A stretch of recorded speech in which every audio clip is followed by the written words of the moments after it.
Hello and welcome back to The House That Happens, the only place to be in suburban Etobicoke. Voted 4 times the best dive bar in all the GTA, and you know it's number 1 in our hearts. And we are now with 50% less arguments about shot attempts. Hi, I'm Andrew Milani. Hi, my name is Cruz. How you doing? Good. I had a good weekend in Ottawa last weekend. How about yourself? I had an outstanding weekend, and I'd like the viewers to know that Andrew only took 27 takes to get the start in, okay? Oh, don't spoil the magic. Oh, but it was magic. That's what I'm saying. It was absolutely brilliant once you got there. I mean, I went stunning performance. We might even get a Emmy nomination. No, don't give Emmy for radio, do they? No. What do they give it? There's some award. I don't know. Anyways, he's been outstanding. How was Ottawa, by the way?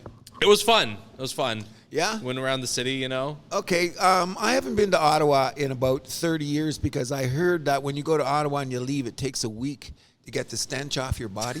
Is that true? How are you feeling?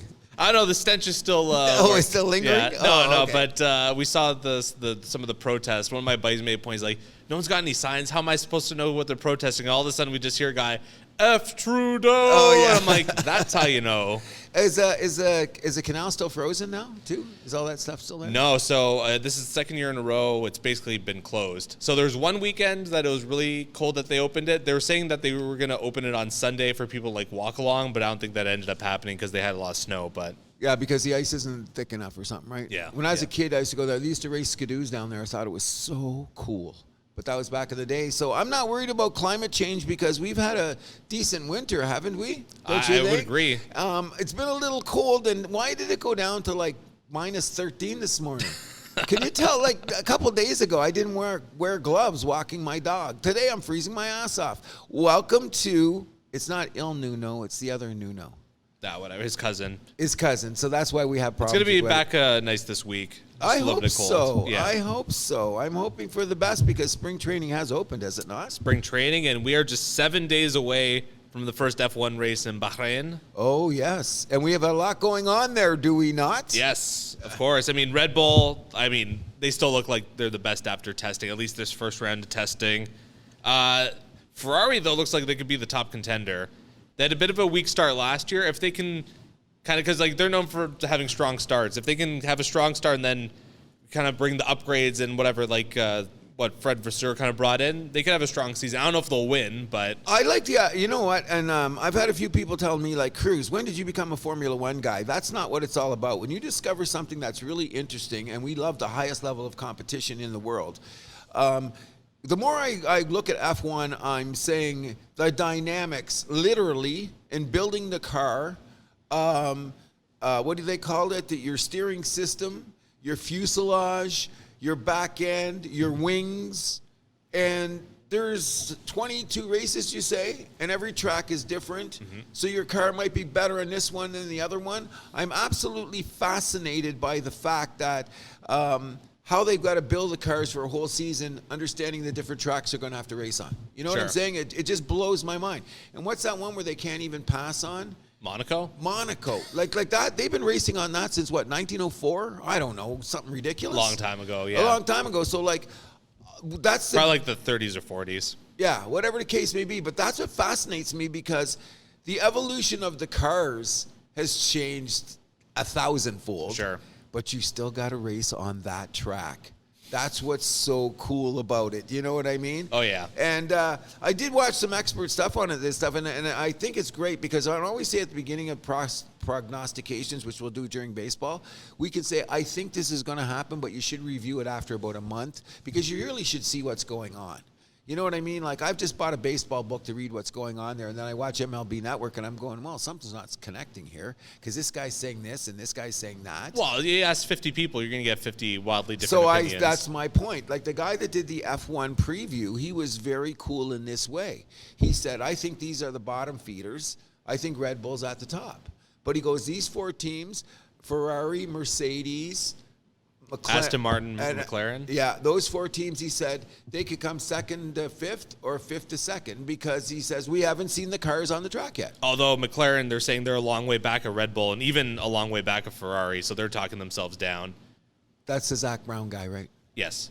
Can we tell the world who Zach Brown is? Oh, you can tell the world what you think of Zach Brown. This guy is like, say you're playing baseball. Let's go, or playing hockey, okay?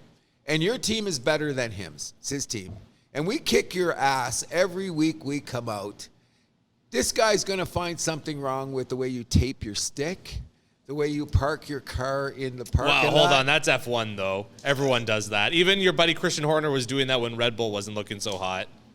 This guy, like I seen the press conference, he's the only guy. He was poking them every time he could. He'd poked Red Bull in the eye. Didn't matter what it was. It was about design, speed, whatever they talked about when it comes to Red Bull. That guy's a piece of shit. Well, the big problem is how basically they're it looks like they're giving information to RB, like the number 2 team, right? Oh, obviously. Like where their car looks like the RB19 from last year. Exactly. Yeah. So you know what? But what's illegal about that?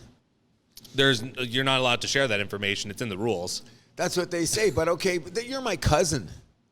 We're going to go for beer. That's what's shady about the Red Bull owning 2 teams, though. Exactly, but that's why this guy, Zach Brown, I think is a bit of a bitch. Just get your car out there, kick some ass, and we don't hear about it. Winning solves everything, right? He's already arguing like why he's not going to win. I don't want that. I want to say I'm going out there to kick your ass.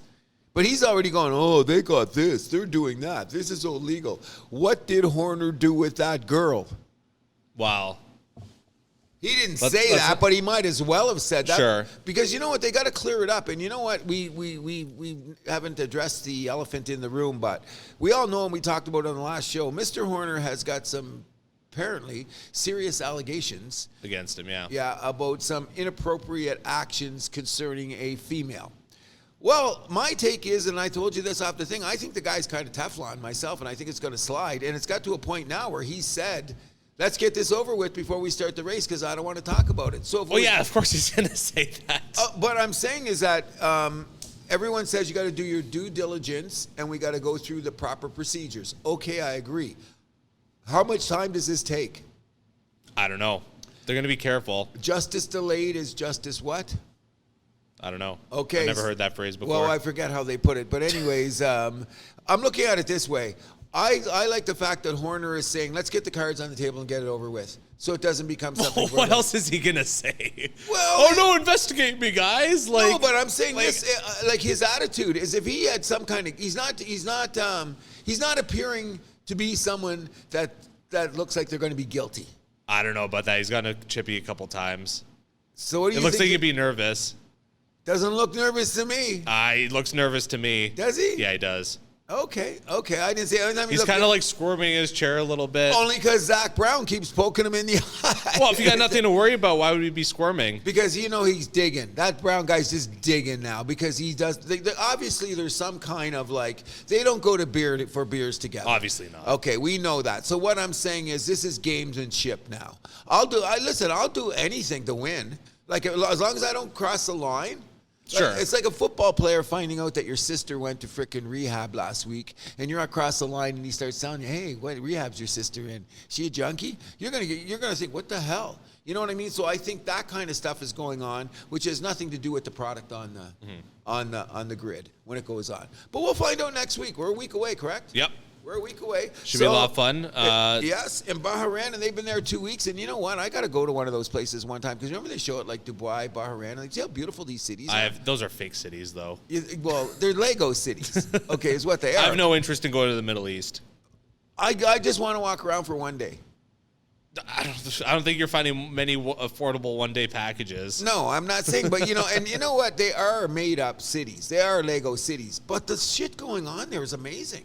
Like shit there is amazing. No pun intended. Okay. Look up poop trucks if you haven't already. Okay, people. There you go. I got you. I hear you. That's a whole different credibility. People thing. dumping them at the side of the road. Great place to visit. Great place to visit. But you're downtown Dubai. It's amazing. Would you everything there? Oh, away from the shit smell? Sure. Yeah. Okay, instead of talking about bad things, we should talk about things that women have done that are amazing, which brings up our girl. Caitlin Clark breaking the NCAA women's scoring record, doing it in style, too. You see the shot she did it with? Yes, 100%, and I like the fist pump. And you know what I even like better is that right after that, she did a picture on her site where she was going out to celebrate.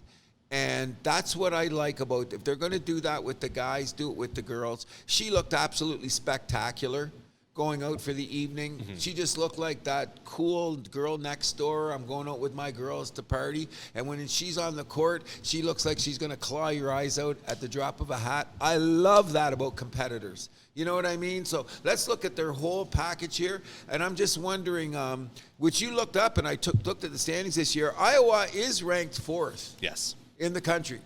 I'm not going to put any shade on Caitlin this way, but I've often believed this because everyone knows I'm a college basketball guy who hasn't been following enough this year. But sometimes you're going to get, when they have the AP polls and stuff, you sometimes get votes on reputation. Then when you play, something happens, you drop immediately, which was so drastic about college ball. But their record's good too. Their record is solid, but the Big Ten is not as strong as it usually is on the women's level. So the question you asked me, can she win it all this year as she's going out the door? Because she's just a senior now, She's a senior. Yeah. She'll be in the WNBA next year. 100%. I do not think that Iowa is capable of winning it all. No, Sorry. not even a chance, even though they went to the finals last year. No, because I think that was a huge upset, and South Carolina is lurking in the weeds, and they're one of those teams like, we should have won it last year, and they brought everybody back, so they're on a mission. I hope it doesn't happen, but I think that if they were to meet again, they would squash Iowa. They're just going to squash them because they're pissed off. And LSU ended up winning with the coach. What's her name? With the fancy coach. Yeah. It was cool. South Carolina's in the weeds and they're pissed off. So, but anyways. So you think it's an SEC year then? Oh yeah, 100%. Okay. But let's not take away from her accomplishment, bro. No, and she's just 75 short of breaking Pete Maravich's just Which men's is or even women's just more record. Yeah. insane because for all you young people that listen out there, some people say that Pete Maravich might have had the greatest handles of all time. Yes, I've heard that. You know what I mean? The guy was unbelievable. The problem was... Career was cut short due to injuries. And not only that, he played in the ABA to start. So Did he really? Yeah, he started in the Because I know he was like a Utah Jazz or whatever, New Orleans Jazz at that time in Atlanta. I thought he was just Atlanta Hawks. No, but that was later in his career. When he started, he went to the ABA because they paid more money. Fair enough. Because he went to, where did he go? He went to LSU. LSU. Okay, so let's not talk about the state of Louisiana and how they operate there. But in any event, he ended up going to, I'm pretty sure he started in the ABA. He played against Dr. J in the ABA and against... no, he didn't. He just went straight NBA, Atlanta Hawks. Yeah. Atlanta, he did not play in the ABA Did at all? not play in the ABA. Okay, I stand corrected. I thought he played in the ABA. Who was the other guy that played there then? But I know Dr. J went to the ABA. That was big money. I thought that Pistol Pete went there too. The thing is that the guy wasn't that big. He was, I think, Caitlin Clark is probably as big as Pistol Pete when you think back on it. But guy had great handles. He had great handles, and then, like you said, he had the injury, but he never did anything but score in the NBA, which is great. But if you don't get a ring, you're not recognized. Sure, but he also didn't have great teammates, I'm sure. Terrible organization at the time until they Atlanta took over to New Orleans, those weren't exactly world beaters in the 70s NBA now, were they? No, they weren't at all. But let's just say it this way. Do you think that Caitlin Clark has the opportunity to one day be on the Mount Rushmore of women's basketball? Why not? We'll have to Not that I'm super educated in the world of women's basketball. Neither am I, but I can think of 3 or 4 that you talk about Candace Parker and Cheryl Miller. A couple of these players, so we can't forget them because the WNBA was not as dominant as now, which is great because it bodes well for also the PWHL. Here now we got that going because we're going to go on there, and I'm trying to watch it more. I'm saying that I think it'll be there when we see Caitlin Clark on a WNBA finals game on a Thursday night on national TV. Yeah. I don't think we're going to see it, but I think we should if we're going to try to make it equal, right? Sure. But it all goes down to this. Remember, it's entertainment and it's eyes on the screen. Can she bring enough eyes to the screen to put herself into prime time in that situation? Well, I'm hoping. She certainly made herself kind of a star last year in the tournament. Oh, that's what I'm saying. But she got me watching. Exactly, and I watched the game too, and I did end up watching the finals too. I'm just saying that let's get back to why we do the House That Happens. If that's the highest level of competition on that night, let's turn it on. It doesn't matter who it is. We should be going there. Congratulations to Caitlin Clark. Anyways, I think in the next few years we'll be talking a lot more about her. Yeah, so to speak. You know what I mean? You know what I'm saying? On to some disappointing news. A former strength and conditioning coach of the Toronto Argonauts is suing quarterback Chad Kelly for for $50,000, and she's suing the team for just over $85,000 for wrongful dismissal, claiming that basically the Argos had harbored a toxic working environment. Chad Kelly had made numerous moves towards her, let's just say. She had rejected all of them, and he kept going after her, threatened her with violence, allegedly. This just is not a good look for the Toronto Argonauts. Okay, so everybody, if you're listening to this, you can be on either side of the fence on how you believe this is going to go down. But we talked about this before because it's really hard to sometimes articulate situations like this because it's a moral situation. You know what I mean? Sure. So we'd like to believe here at the House That Happens that we live at the highest moral standards that you possibly can. But then again, if you see my past record, don't call me a lawyer, okay? In any event, I'm going to look at it this way.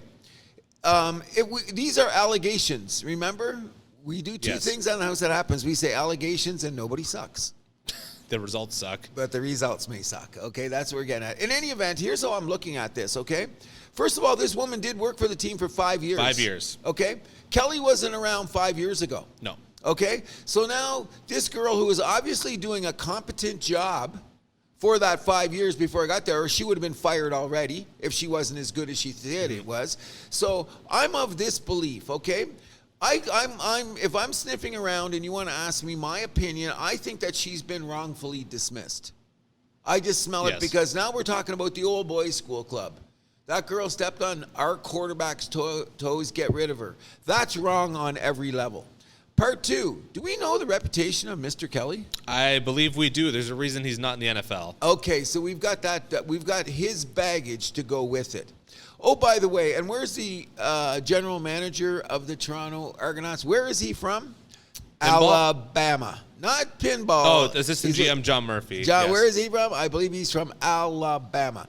They go to the old school football network. So here's what I believe is going to happen, and I'm not saying this is right. I think the only recourse this young lady had was to sue because I think she was wrongfully dismissed. So I discussed this with my wife because it's always talking about matters concerning these men, women, inappropriate, indiscretions, whatever. I think she had to sue because when she's going to get to the door, what's she going to get? What's she going to get for this?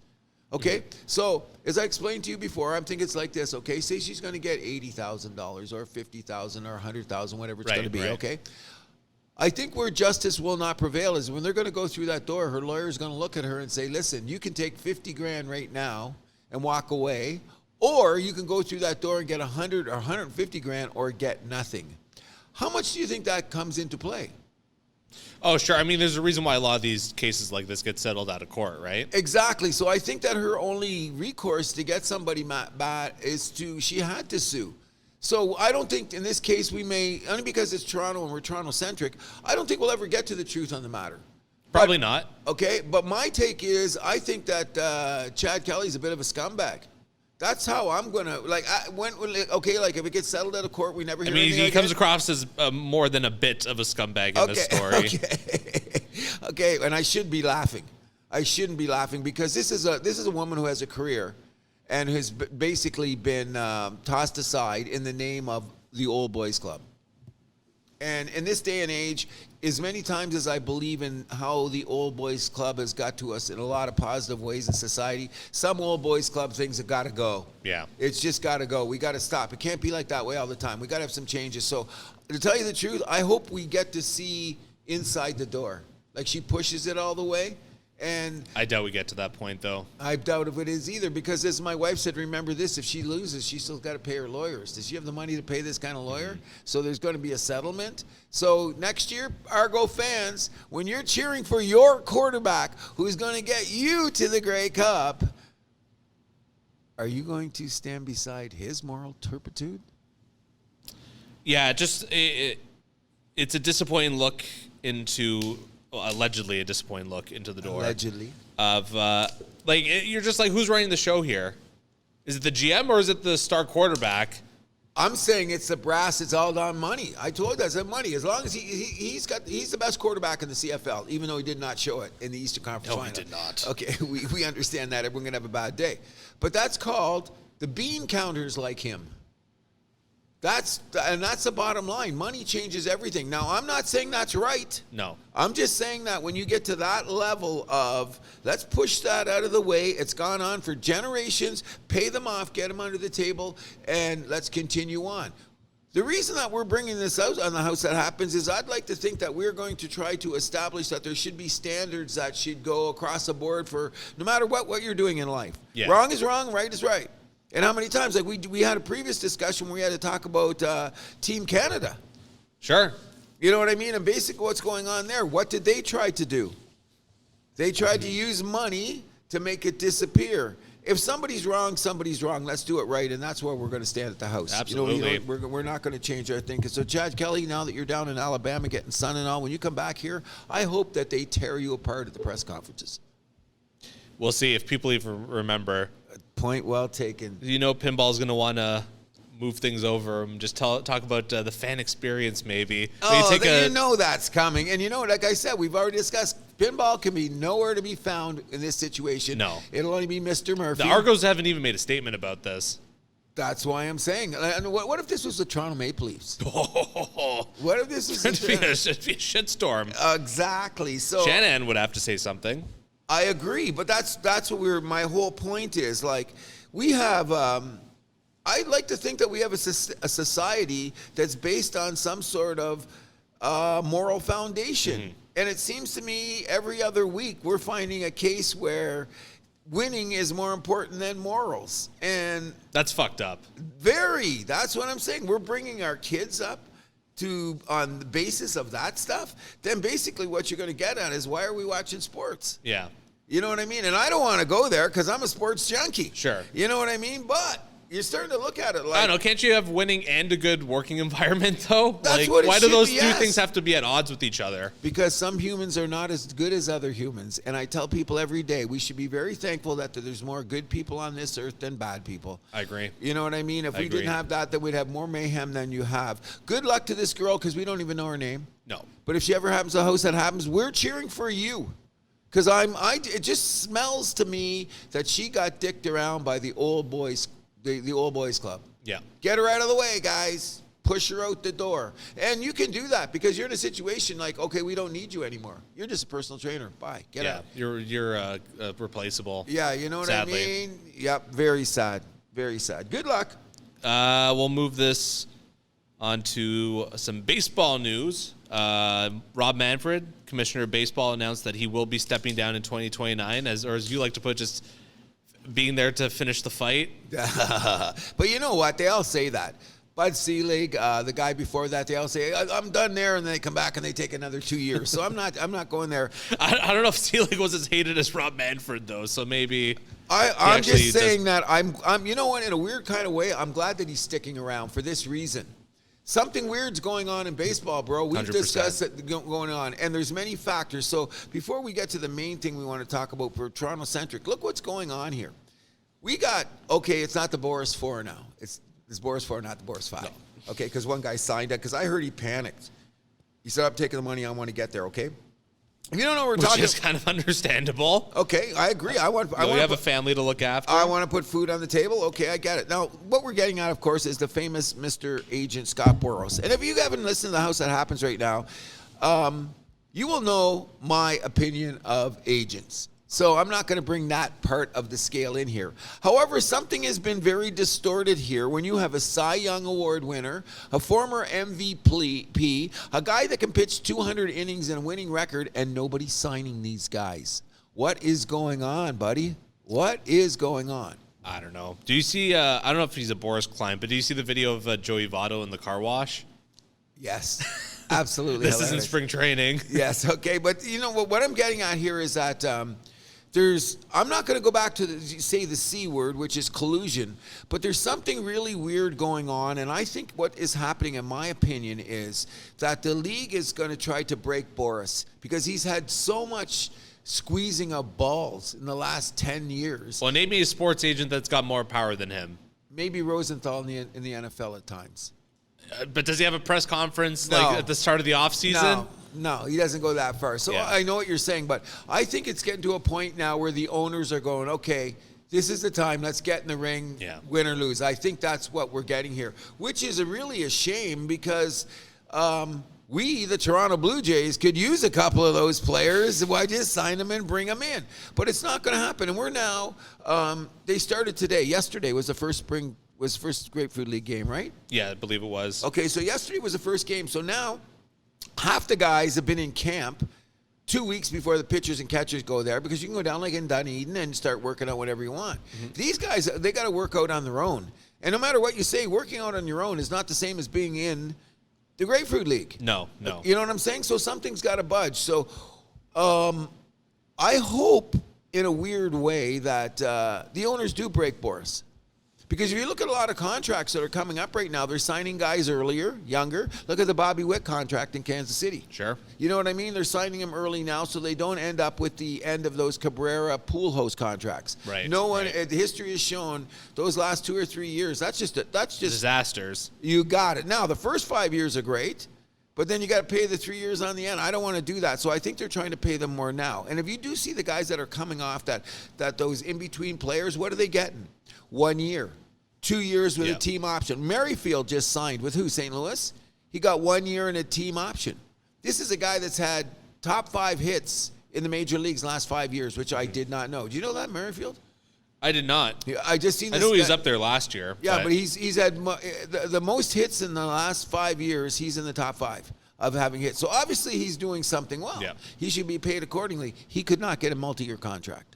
It's insane. You know what I mean? So I'm thinking Mr. Manfred's going to stick around to go for the 15-round fight and see who's going to win, which could mean what? I'll tell you what it's going to mean. It'll be another disruption in baseball. Us fans will get freaking pissed off, and the younger generation will say, well, I'm going to go back to TikTok anyway, and baseball is going to fall farther down the line. You know what I mean? Like, his popularity is solid, but I'm starting to believe if you say not a national level, though. It's more of a market-to-market thing. Agreed. So what, like I'm saying, and this is almost blasphemy to say as such, is baseball turning into a niche sport? Kind of is. Don't you agree? Yeah. You know what I mean? Because they say this, okay? Let's just pick a city off the top of the map. The Philadelphia Phillies. Yeah. That's a rabid fan base. Of course. Okay? They get to the playoffs, they lose. Do you think Philadelphia turns on baseball for the rest of the year? No. That's what we're getting at. Whereas the other sports, everybody turned on to see Kansas City play San Francisco in the finals, didn't they? Well, the NFL is a bit of a different beast now, aren't they? We agree, but that's my point is I think baseball keeps shooting itself in the foot. Agreed. You know what I mean? Like that's what's going on here. And like, I would wonder if there is another work stoppage, does like MLS kind of move in on MLB territory, so to speak, you know? They've been saying that for years, but it never happened. It never manifested itself. But MLS, though, I mean, you could argue that maybe they're expanding too quickly, going into, like, whatever, they're going to 30, 32, I forgot how many they're going to, like, too soon. But, I mean, the eyeballs are on. We've seen the value of the valuation of a lot of these MLS teams start to shoot up, especially Toronto FC. Agreed. And some of the New York teams and whatever, you can go on and on and on. Can they move team? Yeah. Can they move into MLB territory? I'm saying it's possible, especially if there's a lockout. Maybe, but we've been talking about this for my whole lifetime. So I don't think that, I believe that the popularity of soccer has increased tenfold in my lifetime. And just the player participation from a kid's level coming up is exponentially greater than I've ever heard. However, this has been going on since the late 70s, early 80s. When is soccer going to break through? Hold on. Well, it's starting to because, it's a slow process, though, because baseball was at the top. Then, all of a sudden football passed it. Then, basketball passed it. But if you go to... How far do they need to fall? I don't know, because if you go to St. Louis or you go to Kansas City or you go to New York or you go to San Francisco, you come to Toronto. These are all ball towns. I get that, but if like you said with Philadelphia, if they're out in the playoffs, are they really still paying close attention to the playoffs? Exactly. Well, that's the problem what we had here. But I just think something's going to go because now they're redoing the TV schedules. They've got all the other platforms trying to buy into live sports because it's the only real reality TV show. It's the only, everything else is just prefabricated, whatever. Mm-hmm. But the live events is basically what?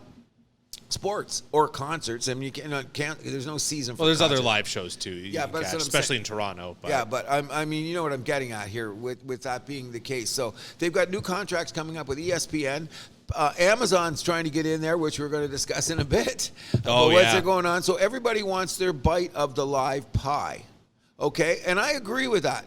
But does that mean if you're going to do that, you're going to make the fans pay more for a product that's been tainted by the fact that you don't want to pay players and the richest teams always get their thing because baseball is the last capitalist? I'm starting to think we're going to see a cap in baseball in the next CBA. You think? Yeah. I don't think you'll see a cap. I just think there's going to be a higher tax, which they've tried anyway. No, It didn't work. yeah, then why would they try that again? I think they're just going to go to a cap and just be like, hey, like we're only going to have this amount of money to sign you guys. But I think they're doing that now anyway in a weird way because baseball is cyclical in this way. When they were signing the pool host contracts and the Cabrera type contracts, that was in vogue at the time. Mm-hmm. I agree. Now it's not in vogue. Well, because people realized that was a bad mistake. So when we're going to get to that is like, okay, so they're signing younger guys for longer off the hop, which could be a dangerous thing too, but because you're always, what are you paying for? You're paying for potential. Yeah, exactly. You don't have nothing tangible. So most of these contracts that are like all the ones that I can think of off the top of my head, they've all been like, okay, like this is a real good guy, you know? Well, what are they going to do? Look at Soto next year is what, 26, 27? Yeah. What's he going to get from the Yankees, or is he going to leave town? I imagine the Yankees are going to give him the bag, especially if they have like at least a half decent season there. Come on. Okay, so what do we do with Vladdy? Well, we know what's going to happen with Vladdy. Okay, He's then. not sticking around. You don't think he's sticking around now either? You got me on your side on that. Thank you very much. Anyways, before we continue on, Mr. Manfred, I think your mandate should be this: no lockout. You should try to find a way not to have a lockout. And but what we're doing Easier now, said than done. Takes two to tango. well, the bottom line is it's interesting because as we let's just go into the Blue Jay thing here. Justin Turner is now in camp, and he's really trying to make an impression with the Blue Jays already because he says this is a great team and we can win now. What's the next thing he say? It's a black eye on baseball that they haven't signed these players. So you're talking about we're going to win, but we got a black eye on baseball. So in my opinion, what is he saying? We got something wrong with the product, but you're glad you're here to win? It can't be both. Well, I mean, you can be happy that where you are. You could also say that there's a kind of systemic problem in baseball, right? Well, perhaps maybe. So he should get glad he only signed for 1 year because Vladdy might only. But Vladdy's good till next year, right? I believe so. So after the 2025 season, then we're going to have to do something about him. I think he's going to leave too. But Vladdy's come in and said, "Hey, no hard feelings." Bullshit. I call bullshit. When you go into arbitration, all the dirt's laid on the table. Everybody knows that. Nobody wants to go to arbitration in any sport. Okay? So you took what you should be your franchise guy, son of a Hall of Famer, has the potential to be the face of baseball. He is on the game. Yeah, the video game this year. He's on the video game. If If you're on the cover of a video game, what is the Major League Baseball saying about you? Oh, you're sellable. There you go. So, in my opinion, I think that the Jays should have maybe signed. They shouldn't have taken Vladdy to arbitration. I think they should have gave him the money. And what was the difference? Only $2 million. Yeah, nothing. Okay, so you just showed that you were going to give $600 million to frickin' Ohtani, but you can't give. It's a weird message that you're sending to your supposed star player that you're building around for whatever, a decade or however long they're going to frame that. Okay, so what are you saying to the fan base? Okay, so It's a great fan experience. Oh, stop it! In any event, I put this down here because we're honest here at the House That Happens. We are not fans of Ross Aikens or Mr. Shapiro. When they got hired here years ago, I always thought to myself, why is Toronto hiring bean counters? They were in Cleveland. The Cleveland money and the Toronto money, that's like me comparing my paycheck to Elon Musk. Okay, come on. It's completely different. So I'm saying, okay, so these guys were smart with money. They're going to come to Toronto. They should be able to do amazing things because if this is what they did with that payroll, what are they going to do when they come to Toronto? Sure, that was the idea. It's not working out that way. I'm starting to get confused. So When they asked Ross Aikens this week, and I'm going to give him the quote, and you tell me what you think about this. I'm still confused, but I'm going to give him this benefit of a doubt. Okay. So you could spend $600 million on Ohtani. Okay, right? But now you can't spend an extra $2 million for Vladdy. Okay, so we've got a little bit of something here where we're going, what's going on with the books? Well, I've given my take about the Ohtani thing. Oh, we'll get to that. But he said to this about people not saying, Mr. Aikens said this. Additions of significance would mean some level of subtraction. It makes more sense operationally for us if we consider an addition that we should be subtracting. Can you repeat that last part? You said that pretty quietly. Makes more sense operationally for us if we consider an addition that we should be subtracting. What language is that? Is that English? like, where did you get that? You watch a Dune movie and hear somebody say something, you bring this down. Now, here's what I'm taking out of it after. First of all, I think it was the greatest, like you said, nothing ever to the press. But let's just dig a little bit deeper. Like empty calories. 100%. But is this what he's really saying? The word around the campfire is that Chapman would have come back to Toronto. And he would have made the money is Boras. Boras is screwing it up. Let's get back to Boras. They're saying we could sign you, but we're not going to sign you for that. I agree, because Chapman doesn't agree that kind of money because his stick didn't do it, but we got to hold it on the defense, okay? So what I think he's saying is that the reason we let this guy go is because we didn't get what we wanted at him in the first place. So you tell him to bring him back. That's a subtraction. We're doing addition and subtraction at the same time. So I'm giving him the benefit of a doubt. Because I dug really deep to come up with this take on the matter. You know, I dug really deep. Because otherwise, it's complete bullshit. Sure. What kind of... anyone listen to this show, go back and listen to what I said and say it out loud, was what I did. I actually said it out loud 2 or 3 times just because I go, what bullshit is that? So let's get to the real deal here. Our Toronto Blue Jays. What have we done for the fan experience as wins? Not that you're going to have cool beers and a cool seat up in Section 300, because I don't give a shit about that. I want to know who's going to close the games. I want to know who's going to play defense on third base. I want to know if we're going to have our hitters are going to be the best defensive outfield and the worst offensive outfield. Like, you know what I mean? These are the things that are going to me. Because if you want me to go to the ballpark, these are the things I'm going to be looking for. Not the fact that I'm going to be sitting into a TD Bank seat with a girl in a miniskirt handing me a drink. You know what I'm saying? And that's what they're selling me. What, they're going to put palm trees in level 100? Stop it. I want to know what you're doing on the field. And what have we done? Not much. Okay, so now we signed Vogelbach to a minor league deal with a camp invite. Major League Baseball rankings come out this week. Okay? Do you know where Toronto's ranked? Number 10. Okay. I don't think that really matters, as we said, because nobody's played a lick. Okay.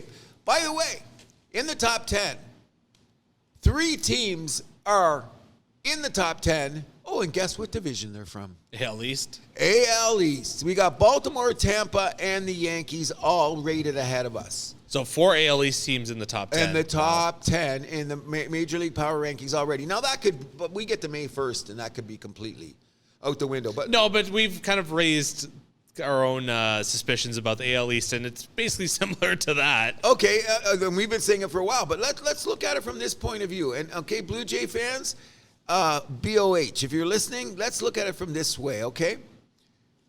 Everyone says you need pitching. The Yankees' rotation is nothing to write home about. So you need pitching, so our rotation is better. The Baltimore is going to fly away with this division if people aren't ready. They already won the division, and they added, what's his name from Milwaukee? Corbin Burns, who was just 2 years ago a Cy Young Award winner. Okay? So what I'm saying is that when you get to this point is, what are the Blue Jays going to do? If everybody is 5% better than last year, just to say Varsho, Kiermaier, Kirk, who is still considered a top 10 catcher, which blows my mind. He's considered a top 10 catcher. You know that, Kirk? That makes sense. Really? He can hit, and then he's a very good defensive catcher. Very good at framing the pitch. Okay, I'll give him that. But it's still top 10. Defensively, too. He's not bad. Okay, I'm not saying if you look at the analytics, I know that's your favorite one. How else are you going to judge defense, though? I don't know. But anyways, he's in the top 10. That shocked me. But anyways, here's our saving grace, Toronto Blue Jays. If everybody does 5% better than they did last year, then we should be in the running for the American League East Division Championship. That's a lot to ask for, though. 5% isn't much. What if From everybody? Everybody. That's a lot to ask for. Okay, so then 75. That's 5% across the board. That's a lot. Across the board. That's a lot. I want that. That's a lot. So that means that Vladdy's got to hit 5% better. What does that mean? That means 40 home runs and 120 RBIs. 5% better. That means Bo hits 330 instead of hitting 320. That means Kiermaier hits 240 instead of 220. Varsho hits 30 home runs instead of... Kiermaier did not hit 220. Whatever he hit. You know what I mean? He hit like 270. What? Yeah. How many at-bats? Okay. Oh, my Empty God. calories. The guy, come on, the guy can't hit. Anyway, my point is, what's wrong with 5% across the board? That's a lot. 5%'s a lot. Why not? Am I asking for too much? Yes. Really? You're setting yourself up to be disappointed. That's what it looks like. I want 5% improvement on everybody that's playing on the Blue Jays that was there last year. Am I asking for too much? Did you have a good off season? You know, did you work on your diet? Okay, everyone's been working on the off season though. What's 5%? That's a lot. Why? 5%? Okay, so let's just say 5%. What did Vladdy hit last year? How many home runs? I got the book like here. 30 or something. Okay, so 5% more is what?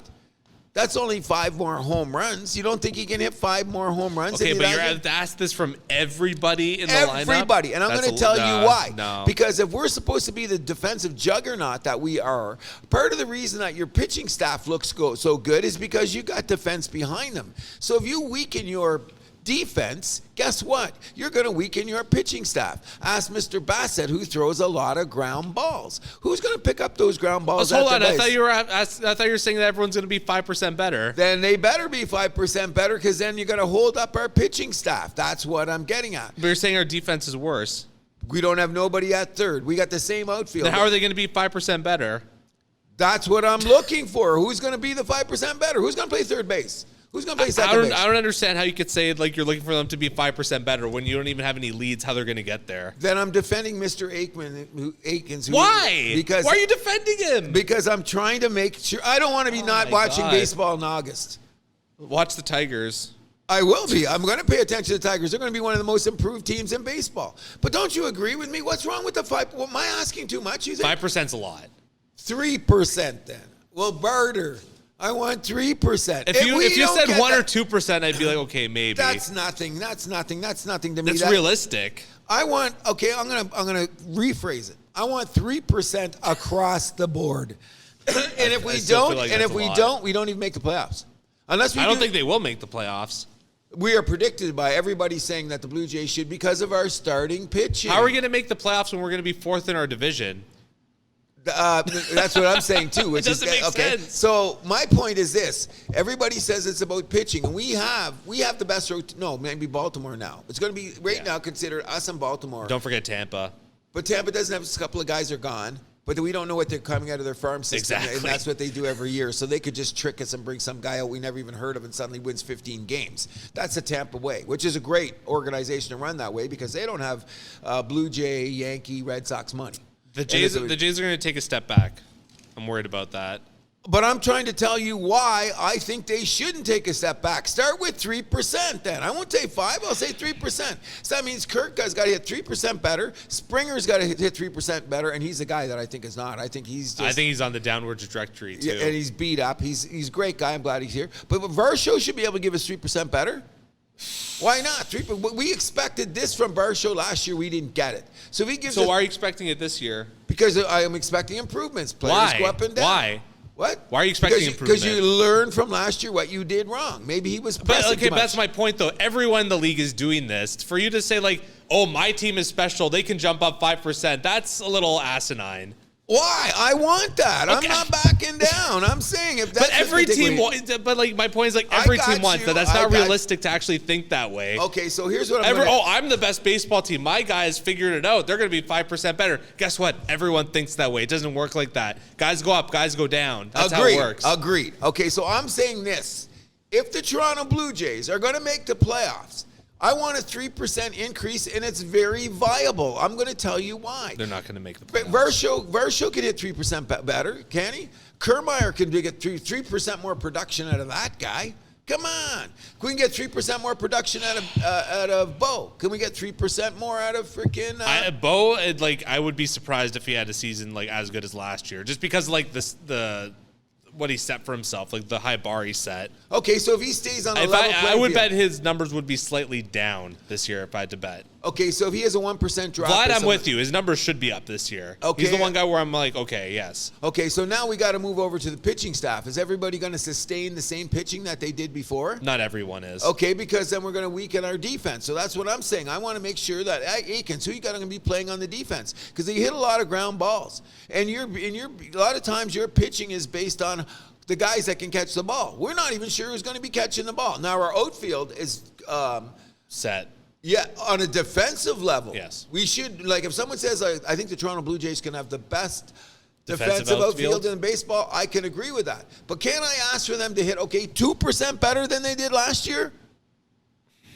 On a grand scale, I don't think that's realistic. Okay, you are right. Okay, every team is saying what I am saying. There's a guy in freaking Arizona saying it. There's a guy in freaking Miami saying it. Okay, I got that. Wow, that was weird. I was going to say Miami too. Okay, same thing. But you know what I'm saying?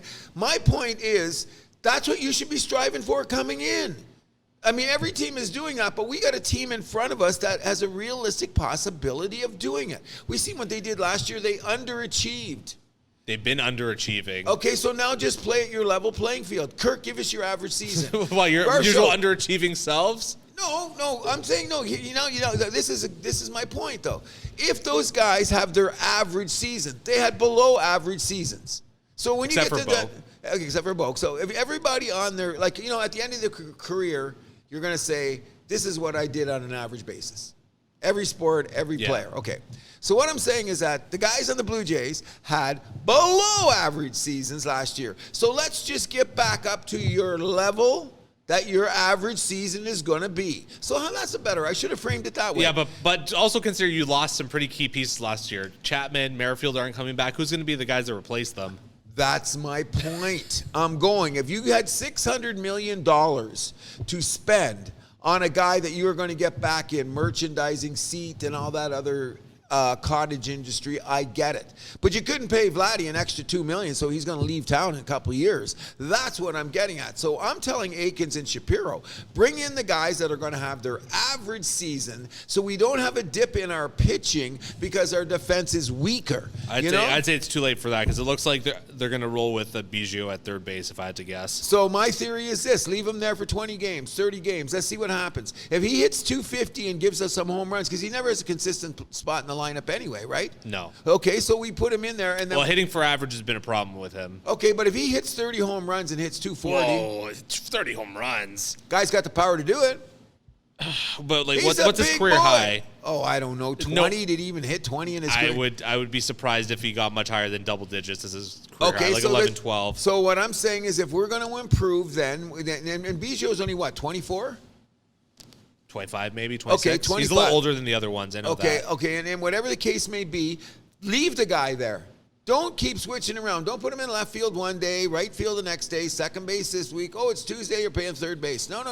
We're going to start the season. Let's go, because April is the month that you get a frame on your team. Sure. So why don't we come out of the blocks and, at least 10 games. Leave him at third base. If he's hitting... No, 20. I like what you said before. 20? Yeah. Leave him there, the 20 games. Like every day you got the lineup, Biggio's going to play third base. Now, if you don't think his defense is there and you got a defensive replacement or you got the pinch hitter stuff, I get it. Yeah. Fine. But when the game starts, Biggio plays third base for the first 20 games, and let's see how he handles it. We could get an improvement there. What if he has about... It could also be a repeat of a couple years ago when we tried him at third base. Okay, he's a little older now. What I'm getting at is that Aikens doesn't believe because of subtraction that we couldn't have Chapman back. Because word around the campfire, and even said this on MLB Network, is that the Chapman people, Boras did come and say, Toronto, are you still interested? Toronto said, not at that money. You want to bring it down? And Boras said no. So Chapman was open to coming back to Toronto. But obviously the door is closed now. Yeah, obviously. Okay, the door is closed now. So that's huge defense. He's a gold glove guy. Chapman's a gold glove guy. Biggio's never showed he's got a gold glove. No. Is this his chance to do it?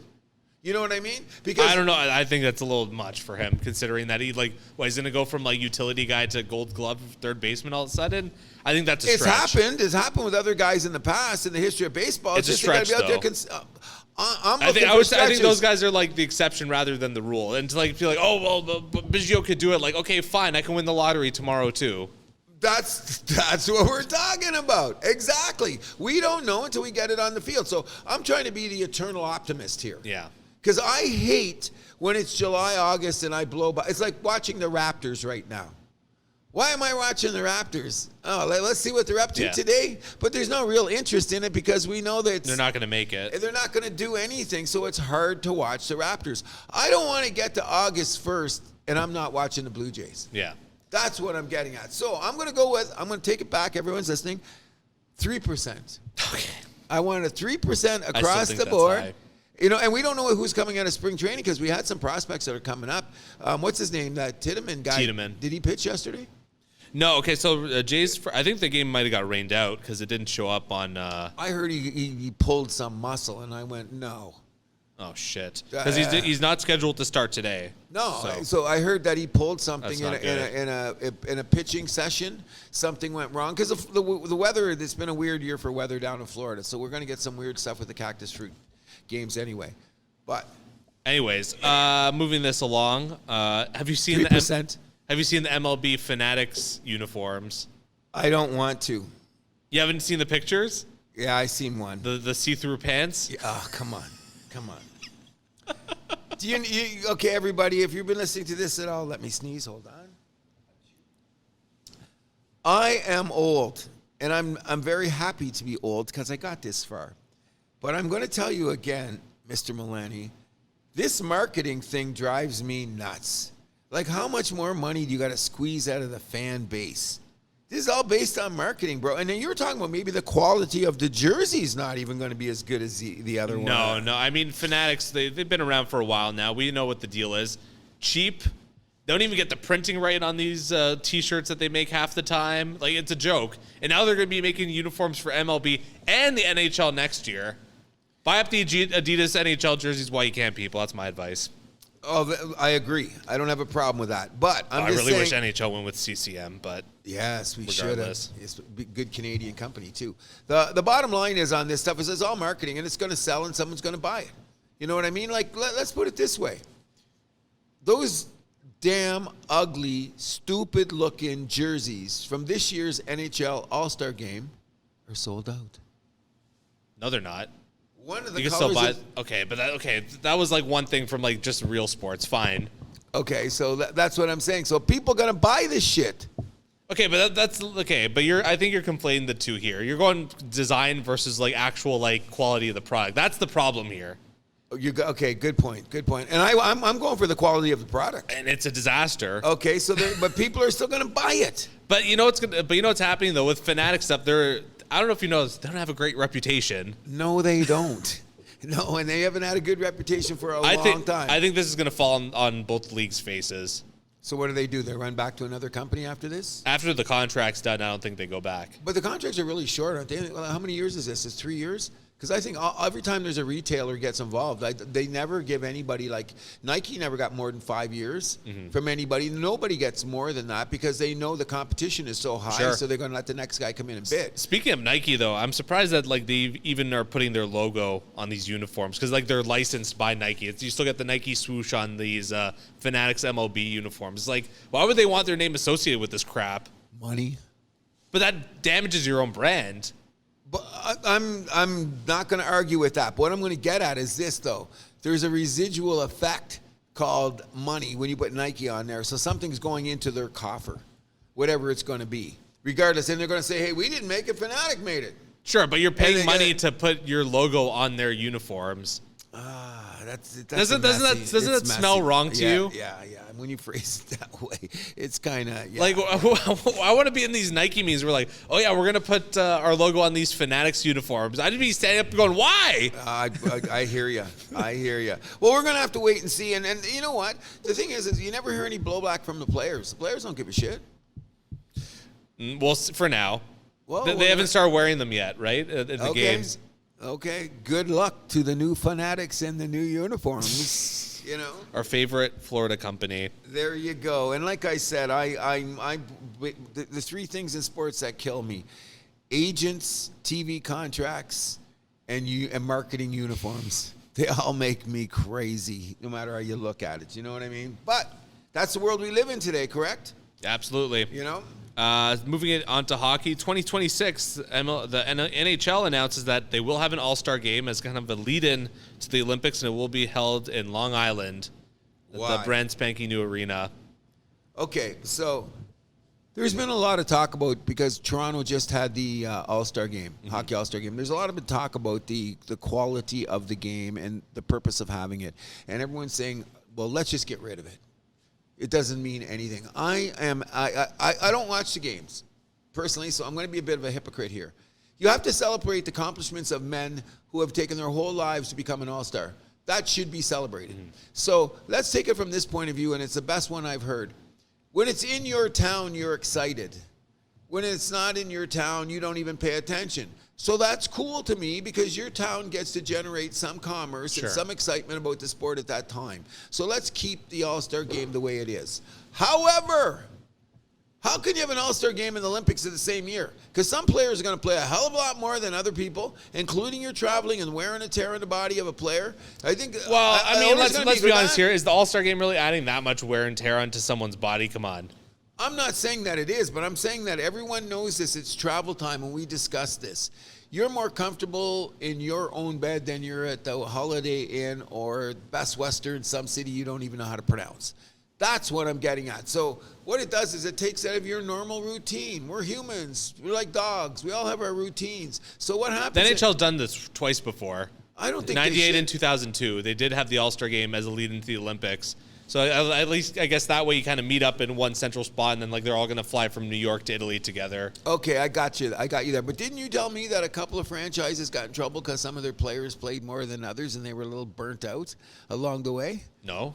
Where did I hear that from? You didn't hear that from me. Okay, so what happens is we're saying this. All the other guys are sitting at home resting, and these guys play in the Olympics. So they play, what, 8 games? Oh, trouble that way, I see. Yeah. Where teams get burnt. Well, I mean, that's the Olympics anyways, though. The All-Star game isn't going to change that, I don't think. But I'm saying when you come to the Olympics and stuff like that, so you're going to add in travel time, extra wear and tear, and then you got to come back home and perform for your owner, who's ultimately the one paying you the money to do the game that you're doing, and whatever the case may be. You know what I'm saying? So I'm saying let's keep the All-Star game.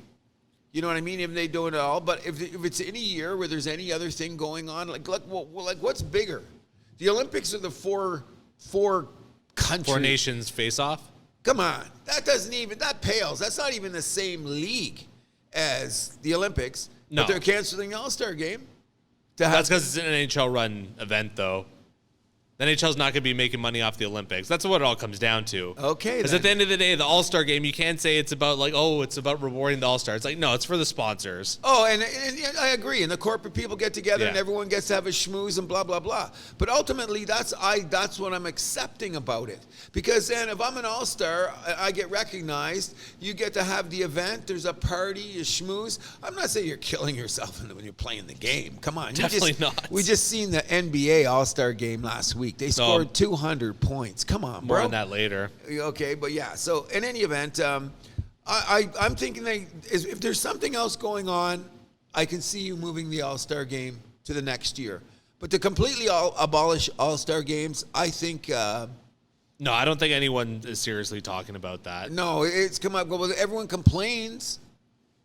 But you know who's even more excited for? The kids. Yeah. What about the kids, the next generation? They're excited that their favorite player is going to play in the All-Star game, and they're going to be eyes on it. And like we were kids once, and look, we're generations later, and we're still loving the game. Sure. So I'm from that point of view, I want to keep things going.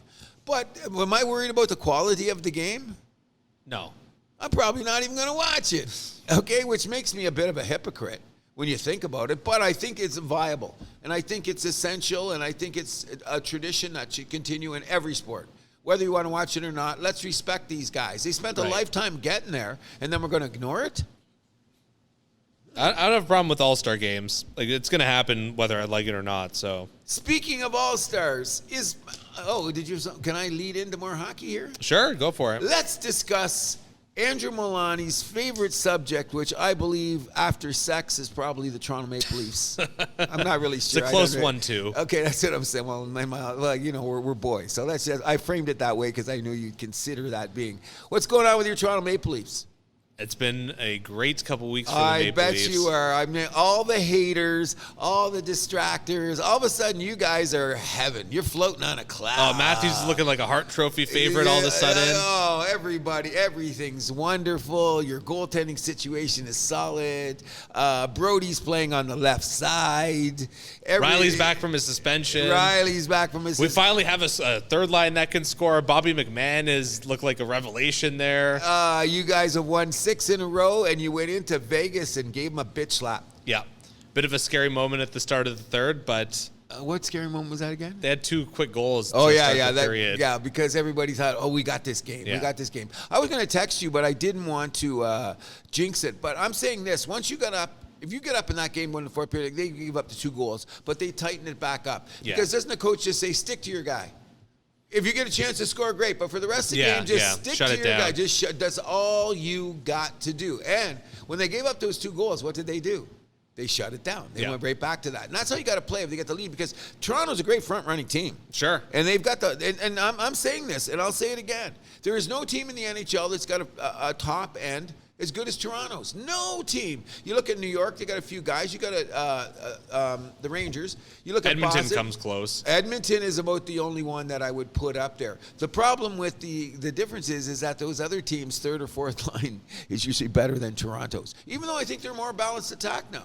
Yeah, definitely more balanced attack. Putting Tavares in the third line, him, Robertson, McMann, that's a line right there. I've been saying that. It's funny because I was listening to an old show that we had with Zach recently. One of the points that was brought up was how if you are a team that's going to make it deep in the playoffs, go to the finals, whatever, you need to have a third line that can score, because a lot of teams just don't have that. No, because Pittsburgh, they had to put Kessel on the third line to win those 2 cups, And look at the biggest example is like last year. Vegas had 3 lines and 6 freaking oak trees on the back end. Yeah. Because you still got to be your back end, and you got to have a third line scoring because the checking thing and it gets tighter and stuff like that. And I agree. But I'm saying, as we speak right now, all good in Maple Leaf Nation, so to speak. Yeah. So, if we're going to be doing this, what alterations are they going to make going down the way? So I've been looking at the Toronto Maple Leafs way too much because we are Toronto-centric. So I'm going to say this. I still believe that right now, the way that the NHL is working, that the Toronto Maple Leafs can still go to the conference finals. I'm seriously believing if they play this type of hockey for the rest of the year. Sure. This is what is their identity? Remember we said they didn't have an identity? Did they not create an identity when Rielly's away? Oh, for sure. Okay, so Rielly, you just got to come in here and say, this is what you're going to do while you're here. You're still going to get your power play time. You're still going to do this, but look at how the team is winning this way. You have to go this way. You know what I mean? Because what has happened is they got more responsible in their own zone, which has been the problem with Toronto all year. What? Getting the puck out of their own zone. Now, the thing that fascinates me about them is everybody's back checking now. Yes. Where was this 10 games ago? Why wasn't nobody back checking then? They were all sitting around waiting for Rielly to throw that puck out, or for Brody to make the wrong pass and get intercepted and then going the other way. You know what I mean? Yeah, and speaking of Brody, he looks like a completely different defenseman playing on his right side. No doubt about it. I could not believe the transformation, night and day. Okay, so having him with Liljegren on that top pair has actually been pretty good. They've been very, a lot better than I expected. So they shouldn't alter it, should they? I wouldn't touch it for now. Okay. There's no reason to. Well, that's what I'm saying. Now, things could change in 10 games, but I always say this. Sure. I'm saying this. Is this a case of good coaching by Keefe, or did this just fall into his hands and he had to do something? He certainly looks like the beneficiary of circumstance here, you could say. That's not good coaching? Come on, he's your boy, isn't he? Then why wasn't he a good coach before? Because I've been saying it forever that if you checked one of the last few shows, what have I been saying? I'm saying that Domi's not been getting the goals, but he's been playing a great two-way game. It's not getting recognized. And you say that something's wrong, like someone's not paying enough attention to Robertson. And now that he's getting his chance to play, I think that those guys they should get a substantial chance to prove what they were doing. And to me, they weren't. Sure. Now they've got into a situation where they have had to use him and it's paid off. Although Robertson, seeing how I don't know what Calle Yarncroke's injury situation is right now, but you got to think once he comes back, Robertson's going to be the odd man out. I think they're making a mistake. Who do you take out of the lineup or out of the top 9 then? Oh, that's a tough question right now. I think Robertson's the odd because you're not taking McMann out of there. Oh no, you can't. You got to leave him there. So what is he going? It's got to be Robertson. So then. what is he got to go to the 4th line? I don't think Robertson's a 4th line guy. I think he's going to be a healthy scratch, unfortunately. Oh, that's insane! Like you notice him on the ice. He's out there. He's back checking. He could be traded at the deadline too. I think that's going to be a mistake. You well, need if young they get guys. something good. How old's Robertson? 23. 23, 24. Yeah. Yeah, but you think, okay, you're not just going to trade him for a bag of pucks. You're going to get something good in return, right? If you get a good depth defenseman back for him, who's young, maybe he has some contract years. Would you put him in a deal to get Tanev from Calgary? I don't think I would. I wouldn't either. But I mean, what are you going to do to get Tanev? The price is going up. Everyone's bidding. You need that. Supposedly the price is going up, but if Calgary was going to get what they wanted for Tanev, I think it would have happened already. Then I don't think he's going to move at all. I think it's the same situation with Montreal. Or Calgary's going to have to bring down their price, which they might. I don't know how desperate they are. Calgary's one of those weird teams. They could still make the playoffs. I doubt it. I doubt it too, but they're in the conversation. Yes, they're right there in the West, 11th or whatever now. Okay, they're around. The thing about Tanev, though, is he's 34 years old. Exactly. His injury history, it's been better lately, but it's spotty at times. Plus, you're going to have to sign this guy to an extension to at least, you would have to think he's going to want at least 4.5 per year against the cap.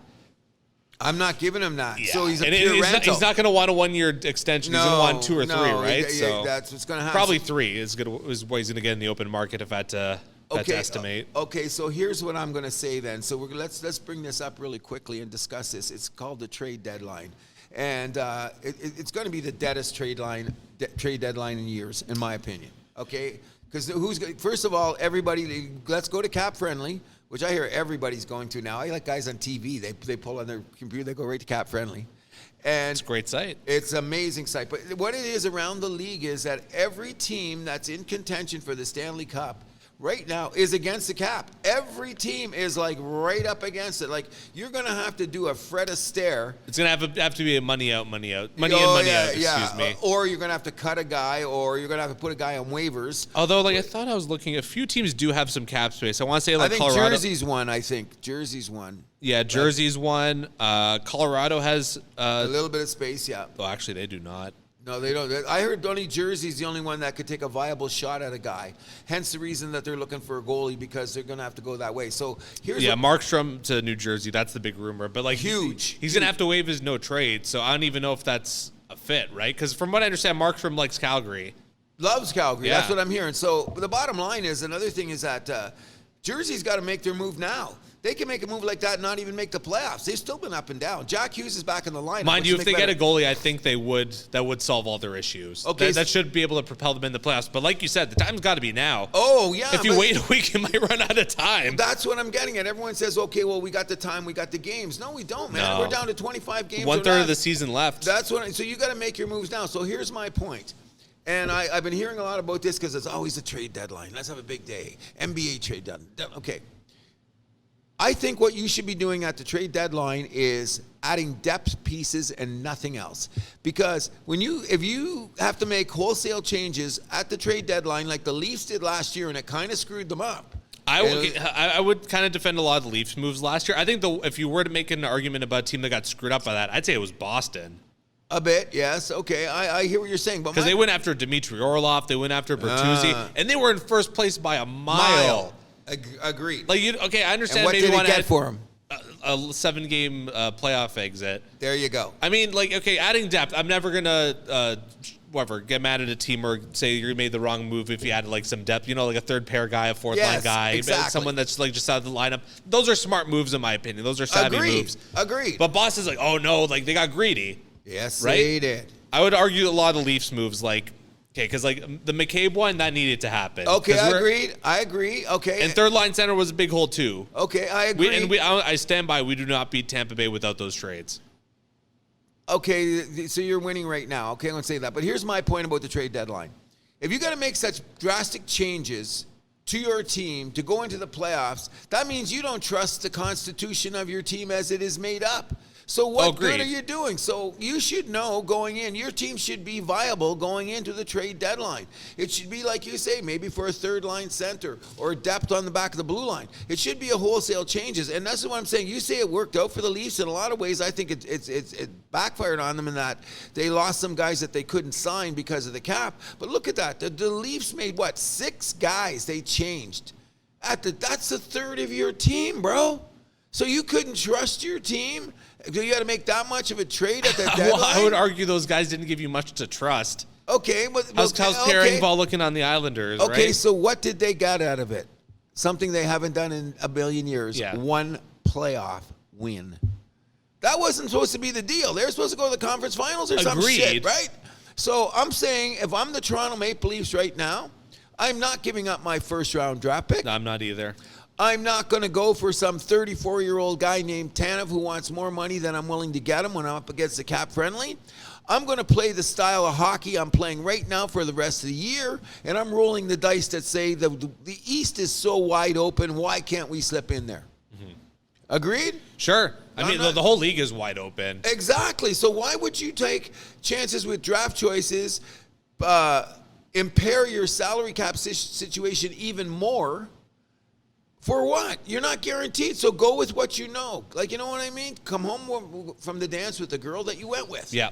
That's what I'm saying about the Leafs. And Okay? the only thing I'd want for the Leafs is like one second pair, third pair of defensemen. But looking at the trade bait list, I don't even know who they would go after, to be honest. The only guy is viable is that, and all the other guys are... Maybe Lyubushkin on Anaheim? I don't know. Oh, I would too, but he wants money too because he's in a situation where he wants money.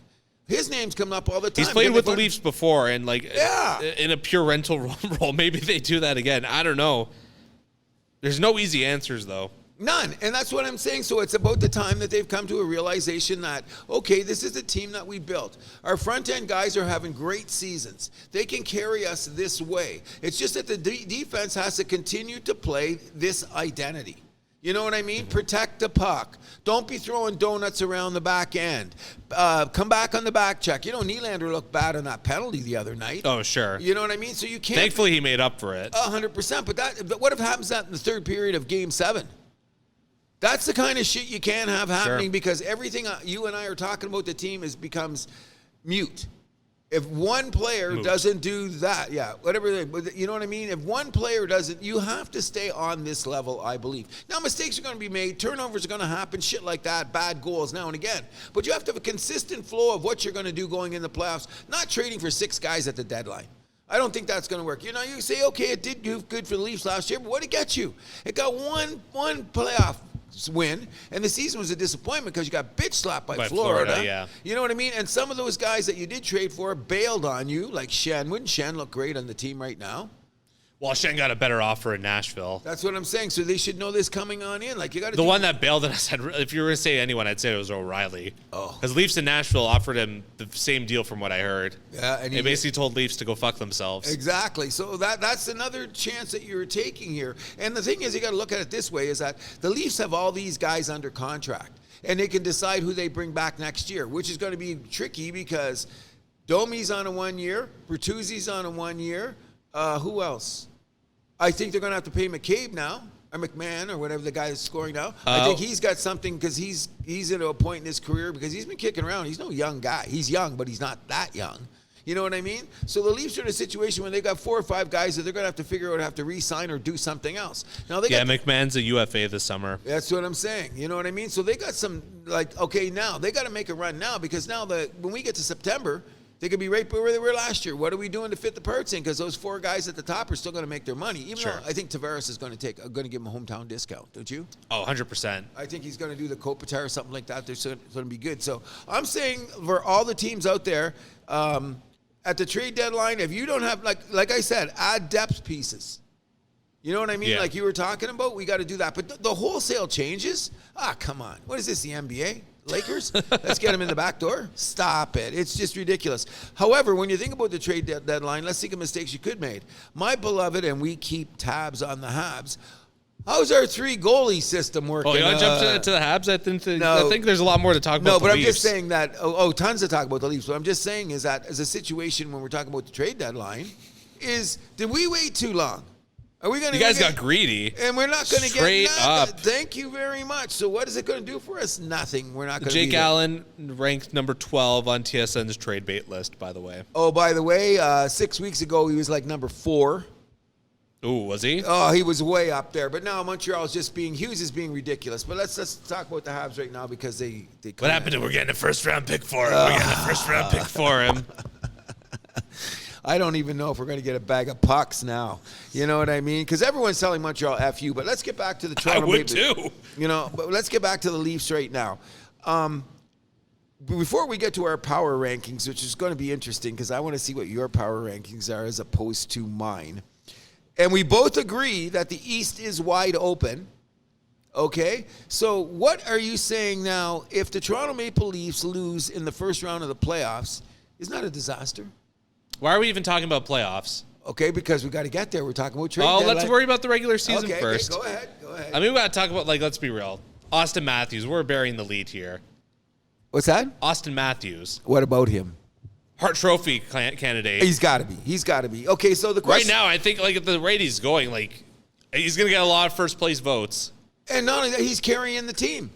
So it's most valuable to your team. So one of the best defensive forwards in the league. 70 goal plus pace. No empty netters, by the way. And no empty netters. That's amazing. I've seen that, and I went, wow. Fastest American-born player to 50 goals in a season. Sixth fastest player all time to 350 goals. I got you. Now, don't start talking about he's the greatest goal scorer of all time yet. I didn't say that. Okay. This is everyone reads these stats and they go, is he going to be the greatest goal scorer of our time? No. I didn't say that. Okay, good. I'm cutting you off to pass. All right, that's all. Was he amazing, though? Absolutely. I've never seen a run like this ever. And I heard yesterday from somewhere, I don't know what it said, but I agree. I read it, what's his name? I think it was Wolstadt in the Sun said something like this. This is on par. If he scores 70 goals, this is on the same rating as that 150-point season that McDavid had last year. Well, people are actually saying that if he does score 70-plus goals this year, you look at it kind of compared to his peers, it would be arguably the most impressive goal-scoring season all time. Up there with, because if you look at the numbers like that, Brett Hull's 86-goal season, I think, is the best one. Because, no one else even had one that was close. You got to consider that, too. How are you compared to your peers? Agreed. Don't give me that look. What look? Don't give me that look. What look? That look.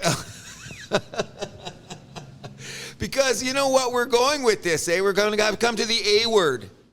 That's what we're measuring. All I'm saying, you got to adjust for era. You got to take that into account, too.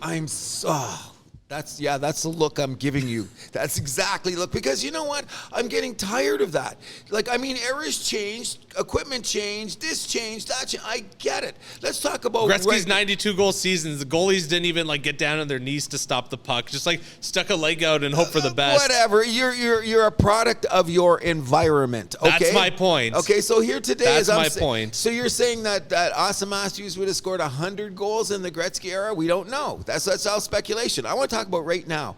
I think that Austin Matthews should be considered a Hart Trophy guy. I think he's box office. He is when you watch him play this year, you cannot take your eyes off the guy. And what you're saying is very key, is defensively. He should be in the Selke voting. He should get consideration, but he will not. He's not even the best defensive player on his defensive forward on his team, though. That's the problem, though, right? Agreed. You got a point there. So who you think he's going to get votes? Marner? Yeah, he should. I think so, too. I know he's very slick. But here's another thing about the Toronto media. Remember they were let's go back January 1st. Okay? No, that's 2 months. Yeah, about 2 months now, 6 weeks. Look what they were talking about Marner back then. They dragging his dick through the gravel. Oh, my God. He was just getting a beating of his life. And you know what? He is a little bit of a spoiled guy. We know that. His history doesn't matter. But it's what you do on the ice that matters. Agreed. And now that he's doing that, does anyone apologize? You go back and say, hey, Mr. Marner, can I take you over? No, there's not enough accountability in sports media. Yeah, and we are. We are going to be accountable. I agree. Okay, and what did I was saying about Marner back then? I've never dragged his dick in the dirt. I said, give the guy some time. You know, you have your ups and downs at the 8-game season, blah, blah, blah. But he's going to be fine. And look at him come around the corner. Look, he looks for Matthews. Nyes is great because he's banging on the other side. That's one of the best lines in the league. 100%. You know what I mean? You cannot deny that. And nobody talks about Nyes. But how many times he's going in the corner and knock his man off the puck to help out? That probably works towards his advantage, though, that not many guys are talking about him. Well, you got a point there, but I'm saying, like, I think that if they moved Robertson up there, if they could, he would shine that way too. So he's just not getting a chance. I don't think Robertson's got the physicality though. He's not as big either. That's a big thing about Nyes. It's true, but I mean, Robertson can be physical. He can be, but he's small. That's the issue. But my point is, that's a great line, and I think anybody could fit up there with it. And I think it's great how the Leafs have suddenly had some injuries and suspensions that made them reshuffle their lines out of necessity, and now it's worked out to be plentiful and bountiful. So if this is even the fourth line's looking good lately. Really good shift against Vegas. They did good, but you know what? They're really smart is the way they're using Ryan Reeves. He gets in the game, he gets out. Put him in the game, get him out. Because, he is a liability out there. Come on. You see the guy. He's a liability. But he's skating faster and he's trying really hard. So if you're going to do that when you're on the ice, I'll take that. Yeah, exactly. You know what I mean? I can't complain about him. And I don't think he's allowed to stay on the ice for more than 45 seconds. Unless the puck's in the offensive zone that whole time, yeah. Exactly. He's only, which isn't a bad thing because he's knocking guys on the puck. I thought he was going to get an assist on that Kampf goal the other night, which I would have said, don't. That secondary assist. No, he did. He did get an assist. Did he? Yeah. How do you get an assist on that? He ran into the other guy. The puck came open between the two of them. Kampf goes around, puts the puck in the net. He got an assist on that? It was his first of the season. Oh, my God. That's what I'm talking about. The assist game. Whatever. We'll leave him alone. He needs his points. He's going to make money. One thing I want to ask you, do you think that Tavares will hand the C to Matthews in a couple years' time? I don't think he should. I think that... Really? No, because what happens is Tavares... I think it happens. I think that Matthews is going to... Tavares is 8 years older than Matthews, right? Sure. Something like that. So when he goes out the door... So you think that's when they'll do it? You do the succession plan. Because I think that Tavares is giving his heart and his soul for this team. And he's going to give you guys a... hometown discount. I believe that's going to happen. We believe so. Okay, so what's going to happen? He cuts him open and Maple Leafs falls out of the guy. That's the kind of guy you want for your captain. And here's the key thing. He's scoring 5-on-5 again. Sure. So, when you add all those up, and he's not a liability defensively, no. He's pretty tough. He can do his game. So why would you take the captain away from him? Just because Matthews is the guy? It's a PR move. No, I don't believe in that. That's how you structure your team. You take it in succession. Do it like the great teams do it. Like in Montreal, we always have a succession plan. Like when they gave it to Pierre Turgeon? Biggest mistake ever. We're allowed to make a mistake. And who was running the team then? Beer salesman. Let's get to check that. That was a blurry time in the history of the Montreal Canadiens. Do we have a captain right now? Yeah, you do. Is Suzuki the guy? No, whatever. Oh, I thought Montreal did it the right way. They kind of sort of did the right way. Kind of sort of. Everyone stubs their toes. This could be a stub of your toe. But who else we're going to give it to? We almost gave it to Pacioretty. You did give it to Pacioretty. I thought it was the dumbest thing ever. Why are we giving this guy a captaincy? What good is he? You know what I mean? That's a PR move. I don't want a PR move. Tavares deserves to be the captain of the Toronto Maple Leafs, and I believe that he should be the captain as long as he's on the team. And suddenly he becomes a fourth liner and he's useless. Okay, then he would probably acquiesce himself. Okay, fair enough. That's what I'm saying. Okay? Let's see. Joseph Wall back playing. He's sent down to the AHL on a conditioning stint. One of your Habs prospects tried to take him out the other night. Didn't even get a penalty for it. Elbow to the head. I don't know how that works. I guess the AHL is the same problem as the NHL with player safety. Okay. I thought it was incidental. I didn't see the incident. How can you say it's accidental? I didn't see it. No, you could see he went into him. I have not seen the exact play, so I cannot. It was purposeful. I'm not going to listen to you because you're a Leaf fan. Until I see it, and then I'll send it to you. Okay, please do. Then I'll pass judgment then. As of right now, I think it could have been incidental for all you can't even say if you haven't seen it, so we'll move on. Exactly. I can't see it, but I'm glad he's in the conditioning thing. Yes. And let's get to one thing that we're gonna find out soon. How important is that roster spot for the Leafs coming into the playoffs? You don't want to talk about the playoffs, but it's only 20 games away. So do they keep the 3 goalies in the roster spot? No, they're going to send Martin Jones through waivers. He's not going to clear waivers. We already bet a beer on this, right? He might. What? He might. The devil you know versus the devil you don't. Because there's only 2 teams. I went through all the teams' cap friendlies and all that. There's only 2 teams that would even make sense for them to put waiver claims for him. Because other Carolina and Jersey? Colorado and New Jersey. Oh, Colorado and New Jersey. Yeah, okay. Because Carolina's got way too many goalies already. If they pick up another one, they're insane. They got 5 guys kicking around, isn't it? Yeah, and various injury here, blah blah blah, conditioning about 5 guys, and I said they can't even get it straight. I don't think it's Carolina. I don't think Carolina's going to pick him up because like they got Kochetkov who's playing pretty well, and I think Anderson's close to coming back, so I think they want to keep that roster spot open for him. I agree, but you never know what's going to happen. Like this guy playing in L.A. now that they brought up, that Riddick guy. He's been playing great. Sure. Since they put him in there, it just it's turned around. I remember L.A. looked like the freaking plane was crashing. They put this kid in the net, and then all of a sudden, it's balanced. You know what I mean? Sure. But I don't think that, I really don't believe that, well, we got to bet on it. I don't think Jones is going to clear waivers. So who do you think picks him up? New Jersey? Because they would have first dibs of him over Colorado, excuse me. I'm thinking that it's going to be a team that we don't expect that's giving the big FU to Toronto. Really? I don't know who yet. Like maybe somebody weird, like say a Tampa or somebody does a little. No, that doesn't make sense. Tampa's already up against it. They'll need to add another goalie. Well, I don't know. I'm just saying, in my limited psychic ability tells me that there's only 2 teams that need him.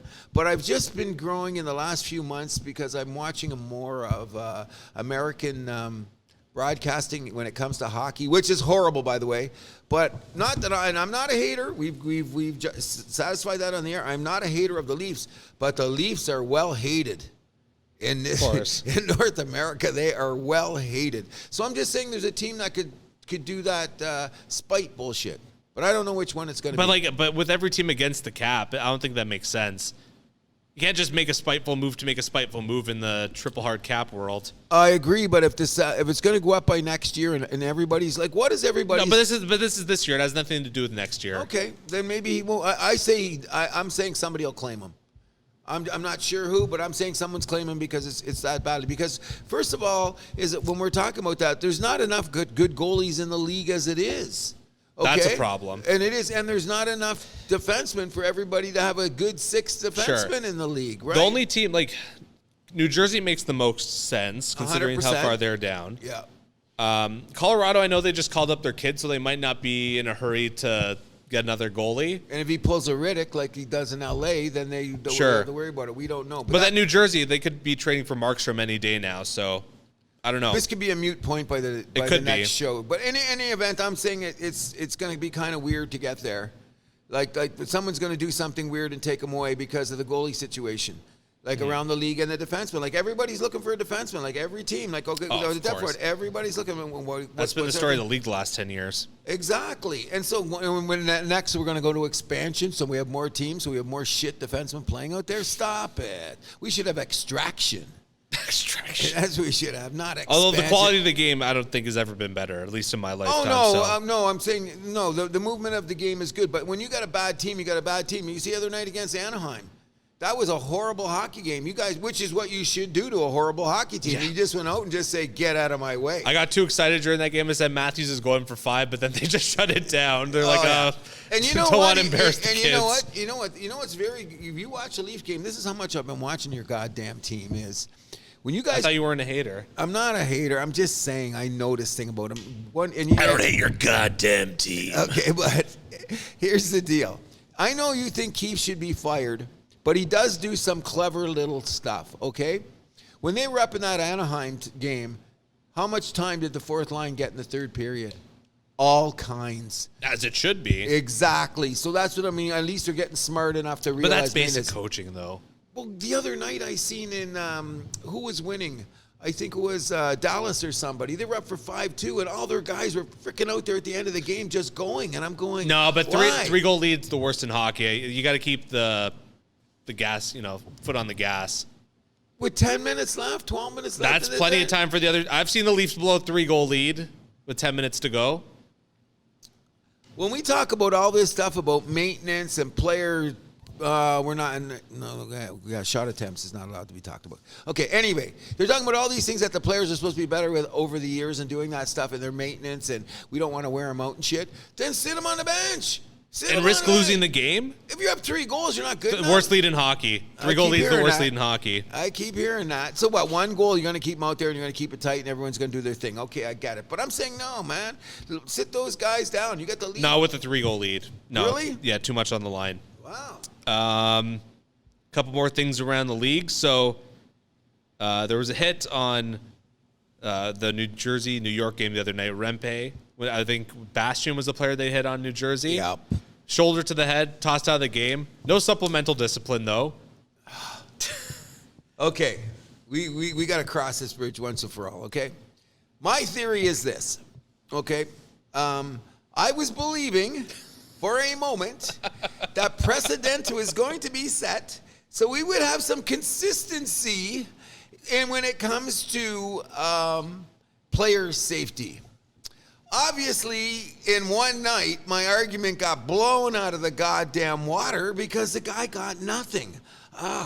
That's weirding me out because I'm saying I think that Rielly deserved a 5. I think Gallagher deserved a 5. But it went back to what's his name when he hacked the guy earlier in the year and he got the Truba. Guy. Yeah, he just got fined. Okay, he got the fine. So not even a suspension though. Not even a suspension. So I'm thinking what is the pushback was so hard that since then everybody's got the book. Everybody except for last night. If you play for the New York Rangers, apparently. Oh my God! I like when you told me this, and then I seen it. I went, "How did this happen?" So you're winning the argument now. It drives me nuts. I thought the Rielly suspension was going to be okay. Now we're here. We are not here, apparently. No, we're not. Then there's no review now, or no appeal, or nothing. Now it's over. We're the next day, right? Yeah. Like New Jersey's not going to file an appeal for that. No. That's crazy, though. That's just right. So now we're in a position where the House That Happens is going to send a letter to the NHL saying, Cruz is pissed off because you're making him look bad. I'm trying to defend you guys, and then right in my face this happened. I can't believe. No, I'm stunned. I am stunned. You win the argument. How can you not do nothing to the guy? Understand. I don't. I'm not going to say anything about what team Perros finished his career with, but... Okay, we're not even going to go there. And he had 300 fights or something. I don't know. But anyways, the bottom line is this is what makes fans crazy, and this is why we listen to things like podcasts and everyone discusses it, because sometimes you want to take a position where you want your league to look this way, and then they kick you right in the balls. Yeah. Like, I got to kick in nuts, because I've been screaming all this last couple shows, it's got to be precedent. Yeah. It's got to be level. It's got to be consistent. Oh, there is no consistency, sir. They blew inconsistency is the consistency. Yes, that's what did I text you? Is a new precedent inconsistency? Yeah, basically. It's insane. I think that, like, as we agree, and anybody that's listening and yell every time you get a chance when you get the authorities around here, that's a huge dropping of the ball. Right after the You're telling me. Right after the Rielly thing, where Rielly got, which was cool. A lot of people came to his defense because of the character of the guy that he is. Okay, and everyone agreed that the punk did deserve a shot or whatever. And the thing is too, like, I forgot the name of the guy in Ottawa. He didn't even get hurt on the play. The guy in New Jersey actually did get hurt on the play. Exactly. That's what it's. I don't know. And that's supposed to factor in? I don't get it. It's like they just like draw like out of a hat, like, oh, are we gonna have hearing today? Oh no! Yay! Streamers falling from the ceiling. It's a really, really bad look if you want from that point of view, because I'm saying that because I knew Gallagher was getting it, and I was being a homer on that. So let's be honest. Even though he stuck the chicken wing out there. Because he was short. He was short. If you've been short that your whole life, you should know how to control it. Well, if he was a little. Because I got to hear about you complain about Chara hitting because he was so big. So that's a different story. He's out of the league. Let's not bring him up. I'm just saying. I'm just saying that I'm really pissed off that I was ranting for the last 2 shows about consistency. Let's do it this way. And they let this go. Yeah. It's bad when Elliot Friedman on his podcast throws some shade at Department of Player Safety. Oh, it was great. Because his line was like, because they were talking about the appeal and like whether or not Bettman could actually like raise a suspension by like a game or 2 if there's an appeal, which he can do. I don't think he would. He'd get his ass ripped apart. But he basically said, Department of Player Safety, they don't like the look they're getting from the media. They think they are consistent. He's like, I wouldn't go that far. No, it's in our face. And O-Dog said the same thing. He said, you can't do this today and you can't do this yesterday. And he was even talking about the time that he played till now. There's certain, like the players got to police themselves, but then there's the police that really put the hammer down. Who watches the Watchmen. Exactly. Yeah. And now we've got this situation, which I can't even argue about anymore. Like, I was really going for it. We're going to get consistent here. So, but you know what it has to be? It has to be established now because the playoffs are around the corner. And we have these incidents coming up in the playoffs, which is even more dramatic. So we're going to have to wait and see. Well, at least Kadri doesn't play on the Leafs anymore. We don't have to worry about that. Oh, stop it. You guys wish you had him on your team right now. Oh, we got Domi now and Bertuzzi. Who would you rather have, Domi or Kadri? At their cap hits now, I'd have Domi. Oh, That's what we got to think. we got a lawyer on this team here at the House That Happens. Somebody's got to check that cap friendly. Applying to Princeton law as we speak. Okay, I got you. Moving on to Winnipeg, Mark Chipman, CEO of the Jets, says that if the Jets don't get back to 13,000 season tickets sold, that the team won't work over the long haul. They went from 13,000 down to 9,500 over the last 3 years. It's been a troubling trend that's been setting in. Ticket sales have been picking up, but it's not exactly like they're selling out that arena in Winnipeg, MTS, I believe it's called. And that's one where you gotta be selling out 15,000 every night, or else you're screwed. And it all starts in a small town like that, small city like Winnipeg. You gotta have a strong season ticket base. I'm feeling so bad for the people of Winnipeg. Like they Me can too. They can get the people out there for football. The Winnipeg Blue Bombers are they're a viable team. So isn't hockey more valuable to them, or is it just that I think Winnipeg? it's the price of the games. I think it is too, a bit there. But because is it that much? Because Winnipeg is that big of an outpost? Like Smallest market in the NHL. Agreed, and they don't have enough corporate sponsorship. I understand that. Yeah. So what's going to happen here? Like as a Canadian, and we will love Canadian teams, we want to see somebody get to the final. I think that the freaking Buzzard's going to come down like in the cartoon and just pick them up and sail away, and goodbye Winnipeg. You gotta wonder if this is gonna hurt Quebec's chances of getting a team too. So why don't we just move Winnipeg to Quebec? No, but my point is, like, the people in Quebec, the potential buyers of the team, they might be getting cold feet seeing what's going on in Winnipeg. Because I don't believe Quebec City is that much bigger than Winnipeg. Yeah, but they got a much more, like, what it is the okay, if you got, it's like your GTA. Yeah. You got Winnipeg, and you got nothing else. And it's cold out there, and it's far to travel. Where the Quebec City is, there's those little places like Lachine. I mean, even like the whole metro area. I'm pretty sure, like, in terms of like just population, it's not too far away from Winnipeg. I agree, but Quebec's already shown that they can support it. They done it all those years ago. They brought people in. They never had any. There was no problem with the fan base and all that stuff with the Nordics. What it was politics and bad money. Yeah. So Pepsi came in the back door and Wasn't Pepsi? Wasn't It was the communications satellite company. Yeah. But yeah, they bought the Avalanche and the Nuggets. Yeah. Yeah, they just came in the back door and said, "Hey, we're taking this. If you're too stupid," it's the same reason why the Expos have left in baseball. Bad politics, bad money, in a corrupt province. Sorry, don't mean that Quebec, but that's just the way it is. And that's how they lost shit. That's what's going on here. So I think Quebec's viable, but I feel bad for Winnipeg. Absolutely. I think that, and especially the season that they're having. But I think what's going to happen to Winnipeg is that they're going to hit a wall and they're going to get knocked out in the first round of the playoffs. And all the greatness that happened to Winnipeg is going to fall down. I hate to say that, Winnipeggers, but I smell that happening. Either way, it's going to be a tough playoff series because they're going to get either Dallas or Colorado, right? So, and I'm saying, but both those teams, I would say, are beatable. Oh, I agree, but I'm going to tell you this much: it's going to come down to special teams. Winnipeg has a shit power play. You know what they haven't been healthy, though. If they can get everyone healthy for playoffs, we'll see. But I'm saying that if they play Dallas, we're going to get this when we get to our power rankings. Then we'll determine how that's going to go. You know what I mean? Oh, I know what you mean. Okay, so anything else? One last thing. Adam Ruzitka had his contract terminated by Arizona after a video of him with a substance surfaced on his Instagram. Sugar, salt. Salt. I thought it was something salt. like that. Yeah. Okay, we got it. Powdered sugar. You know? Powdered sugar. That's what it was. Powdered sugar. Okay. You know how these NHL organizations feel about their players eating sugar, you know? They do not. Nathan McKinnon slapping pasta out of his teammates' hands. They do not. They do not like this at all. You know what, though? This is another situation where we talk about, because I'm an old man, and I'm glad I got here. But something along the way has got to tell kids, don't be putting this stuff on there. You're always seen. Once it's on your phone, once it go, like you said, it can get deleted here, but someone's collecting it here. Are these kids that stupid, or is their egos that big? First of all, number one is, on the House That Happens, we are not a believer in powdered sugar. No. Okay, I've never gone near the stuff. You're a good boy, okay? I'm not going to say that I didn't dabble maybe on a couple of late night parties back in the day. Oh, shit. Okay, I was stupid, but I mean, I never returned, it was never an issue. That's just was that way. And I thought it was really stupid at the time. Woke up in the morning and go, what the hell did I do last night kind of deal. So Don't be doing this shit, and you got a career here, and your career is only this long. So you're going to blow all that chances you can to make enough money to at least, buy a house or something. Yeah. And now you think he's going to get back in the league or just go to Switzerland? Yeah, he's not coming back to the NHL. How old is he? He's a young kid. You don't think he'll ever get back in the NHL?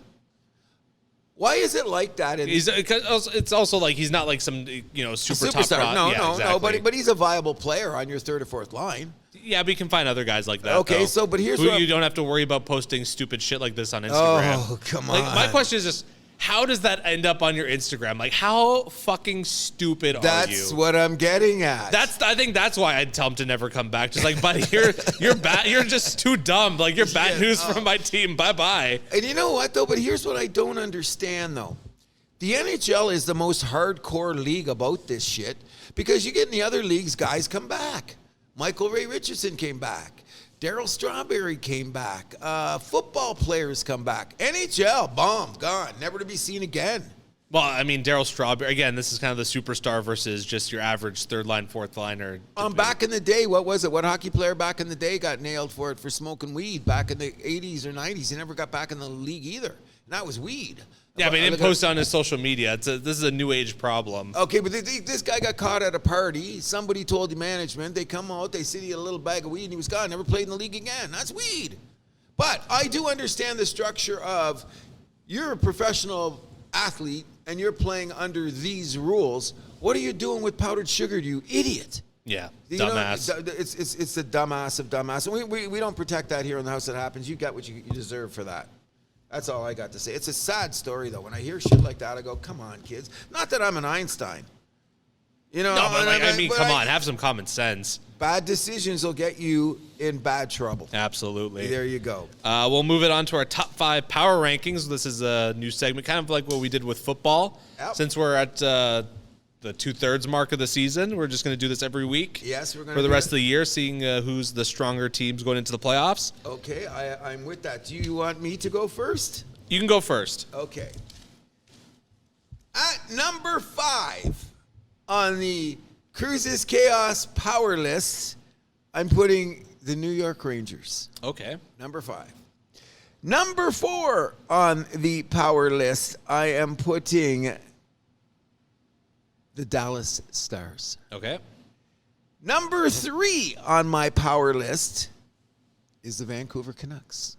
Okay. Number 2 on my list, and I hate even saying this name, I hate it, is the Boston Bruins. And the number 1 team on the Cruz's Chaos Power listing as of February 24th, the Florida Panthers. Wow, our lists are actually extraordinarily similar. Really? Yes. Really? Wow. My number 5 is the Dallas Stars. Okay. My number 4 is the New York Rangers. Okay, so we just had a... My number 3, the Boston Bruins. Oh. My number 2, the Vancouver Canucks. And my number 1, the Florida Panthers. Wow. So we were paying attention, Yes. were we? Now, I'm going to tell you I want to know who your next 2 teams outside were. Outside of that? Yeah. Colorado and Toronto. I had Colorado and Edmonton. And I had Edmonton there, too. As a matter of fact, I almost put Edmonton on there, except for the last couple games made me go, I don't know. But I'm going to tell you this much. I think that Boston's hitting the wall. They could be. There's actually a lot of smoke out there that they're going to trade Allmark pretty soon. I think that's more of an off-season move, to be honest. I agree, too. Yeah, I think they'd be really silly to do that in the middle of the season. But I think they're so consistent all season long, but they're not showing any, which is great for me. They're not showing that extra whatever. They play the same way all the time and they win games, and you got to give them credit for that. I think that's because of their lack of center depth. Or maybe not center depth, but like their centers at the top. Like Pavel Zacha's their number 1 center. He's good. Yeah, but he's not. He's not the guy that's going to carry you to the. Yeah, exactly. He's not the guy that's going to carry you to the promised land, right? I think they're another team that and I hate to say this because they got Pasternak, who's just a superstar. But I think that the thing about Boston makes them so consistent is they've got like 4 number 2 lines. Mm-hmm. You know what I mean? Sure. That theory that you're saying about they don't have a 4th line. They just have 4. Kind of like a Carolina. Yeah, so the same thing in Carolina. They got 4 number, which carries you a long way, and they got big defensemen. They're going to go. But something about that team, because I seen them play the last couple times, like they've had some third period like, whoa, Boston did that. You know what I mean? And I'm going, Yeah, I the don't kid know. there, Patois, has kind of hit a wall. Yeah, that's he's what not I'm saying. he's not exactly Patrice Bergeron 2.0. No, definitely not. And that's good. If they get knocked out in the first round, that'll make me happy. I won't cry. Neither will I. We'll get rid of him. That's interesting. So that's our first power rankings for the NHL, and we had the same 5 teams. We just had a little bit of order different like that. I'm afraid that Vancouver is another team that I think that could have some trouble in the playoffs because I don't know about their toughness moxie. Yeah. I'm worried about that. Like, they're a great skating team, and they were going, but they lost the other night because they got belted all over the place. Like, in the third period, guy, which I don't think should win either. The thing is, though, like, okay, this is probably the worst stretch of the season right now. You got to kind of think, like, you're never as good as you are as you look when you're at your best. You're never as bad as you look at your worst, right? So what's the happy medium? Well, that's what I'm saying. And they've been consistent. Vancouver is probably best goal differential in the league. And not only that, they've been playing consistent hockey more than, including Boston. When you're on Boston up there, Florida's come out of nowhere, and they're just a bunch of animals. And Matthew Tkachuk is, I believe, the highest scoring player since January. Since New Year's. Yes, yeah. And they're all beasts. Like, if they can't skate around you, they're going to skate right through you. Yep. You know, and Boraski, he's still playing great hockey. And they have the defense. Oh, they got all those animals back there. That's what I'm saying. And Barkov, my favorite for the Selke Trophy. You think he's going to get it? I stand by that. Well, I wouldn't say he's a good hockey player, though. He's very good. He's a good hockey. I remember when Florida was being roasted for drafting him second overall. Now look. Oh no, that just took a little bit of development time. Which you idiots! You didn't draft Jonathan Drouin. You drafted Barkov well, or Seth Jones. Oh yeah, no, they made the right move. 100%. Dale Talon, smart hockey man. Oh, very much so. It's like I say that Florida's they especially when you look at how they came down the stretch last year, and then they took that and went all the way to the finals, and they had some injuries earlier in the year, but now that the team's all back together, like, they're the hottest team in the league right now. 100%. Like, you know what I mean? Like the way that they're playing, like, and they come to town and they're winning on the road. Like, they're going into your barn and bitch slapping you in your house. So that's the formula for winning in the playoffs, isn't it, so to speak? Mm-hmm. So that's our power rankings. If you have anything that you don't believe that we have done properly, let's just let us know, because we're going to move on now to something that's just been driving me absolutely nuts. Are we done with hockey, correct? No, we're not. Oh, what do we got? So we got my team Sweden projection for the Four Nation face-off, and then we have our picks. Hold on. Let me, just before you get to your team Sweden. Do you make a team Sweden too? I had it. Did I bring it? Damn. Do you want me to go through mine first and then? Yeah, okay. Go ahead. So let's start with the forward group. I guess I should say Sweden, obviously not as deep as Canada and the States. No. There's going to be a tournament of all NHL players. I imagine, like, there's guys that probably would make the Olympic team who obviously wouldn't qualify for this tournament are still back in Sweden. And I mean, not that we watch too much SHL hockey anyways, but here we go. Okay. So I have Elias Pettersson, Mika Zibanejad, Joel Eriksson Ek, William Karlsson, Philip Forsberg, Jesper Bratt, Lucas Raymond, Nyquist, I'm blanking on his first name now. Okay. William Nylander, Elias Lindholm, Adrian Kempe, Kalle Jarnkrok, and I'm bringing Michael Backlund as my 13th forward. Really? Yes. Some guys I just left out there, Hoglander on the Canucks. I think he's too slow. Burakovsky on Seattle. I mean, he's got some injury issues. If he can bounce back, he could make a third line, fourth line of this team. He could actually probably bump Nyquist out of the lineup, honestly. Leo Carlsson is an intriguing prospect for Anaheim. I want him to show me a little more before I just declare him on the team, though, like, he could very well be on this team next year. I wouldn't be shocked. And Alexander Venberg is also on the outside looking in. He's one that, like, if Backlund's game falls off, I could see him as, like, an easy replacement for him. Oh, I see that, too. The only I didn't have my list here. There's a couple guys I can't think of that I was thinking of that I don't know where I put the list. In any event, the two guys that I am thinking about that we've never even heard of, two of those kids that played on the junior team this year that made the finals, there's two kids on there they're NHL eligible now. One of them is playing in the pro league in Sweden now. They've already been drafted in the NHL. One's that defenseman, that big defenseman guy. I forget his name. We'll find it out by next show. I'll get him on there. I think those two guys, there's two guys on the world junior team this year on Sweden.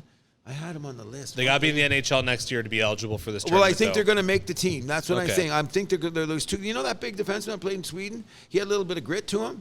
He was the guy that started swinging at the Americans when they're getting their asses kicked. You know, he wasn't the guy that was friendly in the handshake line, that dude. You know what I mean? I think he's going to make the team if he's on an NHL team, but I think he's ready. Because I think he's 20 years old and he's played over there and he stayed over there. So I think it's those two guys. But besides that, your list is great. But I think that I can't wait to see your Finnish team. Yes. I'm looking forward to that next year because I think now, because I've been doing a little research myself, I think Sweden's going to be the weakest team. I think it's going to be Finland, actually. You think so? Yeah. I was like, okay, we'll talk next week. So, we'll talk about it because I'll bring up my Finnish guys. But I'm looking around and I'm thinking the Finns might have a little bit more grit on their team. Go down, look but down. they have a lot less to choose from. But the guys, but the guys that they have are going to be solid. I mean, that's what Sweden's guys aren't solid. But they don't have grit. Well, let's get to that right now because when you go to defense, Victor Hedman, Rasmus Dahlin, Hampus Lindholm, who can bash people around. That's your three guys. The rest of the guys, no.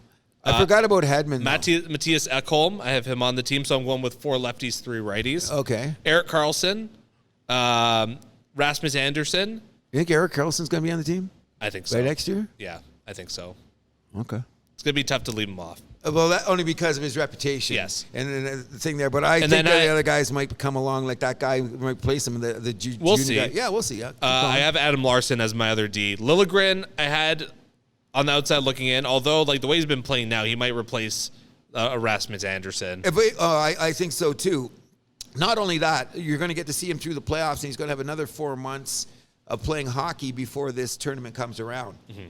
And he's going to be playing on the Leafs, and he's going to get a lot of exposure. And if he continues playing the way it is, I think that he's going to make it anyway. No, I wasn't thinking that before you had this list. Like before that, I didn't really give him any consideration. But I've seen him play the last couple of weeks, and I got to go. He does not look out of place on the top pair. No. He looks really good. You know what I mean? I'd like to get a little more grit out of him too. Like he should hit somebody once in a while. I mean, he doesn't. He's not soft. No. He's not soft, but sometimes I wish he would just let someone coming over the line, let him know he's there. Sure. Very good with his stick, though. Very good with, you know what I mean, all that kind of stuff. But you know when the playoffs come, because what's good in Florida is going to do, they're going to go and hit Liljegren. Just go in the corner and bash him every time you see him. You know Florida's going to do that. Obviously. You know what I'm saying? So what I'm hoping is that we see from him in the maturation point of view is that he gets up and fights back. What's the guy on Colorado? Isn't there a Colorado guy there? Swedish guy from Colorado on defenseman? No, forward. He's showing a little bit more grit, I think. Is he the Finnish guy? There's a guy. Rantanen, he's Finnish. Oh, okay, that's right. Yeah, he's showing me some shit. You know what I mean? Like he's suddenly, you know what I mean? Like maybe we'll talk about him next week. Okay, that's what we'll get to him. But I'm saying what's going to happen is Sweden. A good thing they got Hedman and what's his name? Yeah, because they're going to be back there and they're not going to let anybody push them around. But they're not on the ice all the time. No. But, I mean, there are those 4 guys on the left. I mean, I had to keep up Jonas Brodin and Gustav Forsling just because of how stacked Sweden is on the left side on defense. Point well taken. I'm just worried about their grip, but we'll see. And then in net, Linus Ullmark, Jacob Markstrom, and Urson are my top 3. Well, they're the only 3 that I've seen around when I was looking for goalies. Well, there's Gustafsson, too, on Minnesota, who's having a bit of a bad season, but he could bounce back. That's true, because at the beginning of the year, he was talked about as one of those goalies that's going to rise up. We're going to talk goalie. So, yeah, we got to wait till there. But that's a good list. I mean, that's solid for Sweden. Like, when I looked around, I know those are the 3 goalies. That's the 3 guys that I had. But I'm missing. When I get home, I must have left it on the coffee table, because there's a couple guys I'm missing. But I'm saying that's fine. What I was basing it on is that we're basing it on what we're seeing right now. There's a little bit of projection in there. But I think that's pretty solid the way that it goes. No doubt about it. Okay. On to our Saturday night pick'em. Oh, I had a pretty good week last week, didn't I? No. Didn't I have not good? You were 4 for 13. Oh shit! I was even worse somehow. So. But some of the games were so bad. Like I didn't expect. Like when I got home, I had 3 losses. By the time I got out of here and went home and turned on the TV at 4 o'clock, I had 3 losses already. Yeah, the first 3 games I was done, on. Kicked right in the face, right off. I go, what's going on here? Okay, what do we got for? So we got St. Louis at Detroit. I'm going to take the Red Wings. All day. Great win they had against Colorado. One of the best hockey games I've seen all year. And Patrick Kane is now point per game player. He's coming in for him. Montreal at the New Jersey Devils. Sorry, Cruz, I'm taking the Devils. So am I. Whoa, okay. Tampa Bay at the Islanders. You know what I wish I could know, though, about that is who's playing goal for Montreal tonight. You never know. It should be Montalban. Let's see. You can pull up that information. Daily face-off to the rescue. Yes. Daily face-off, starting goalies. Okay. Montreal. Oh, they haven't confirmed yet. Yeah, so I'm taking. They're expecting it to be Jake Allen, but I'm taking the Devils that way. They need the win. They're at home. It's in New Jersey. in New Jersey. Yeah, okay. And I should mention before also St. Louis at Detroit, starting goalies confirmed to be Jordan Binnington and Alex Lyon.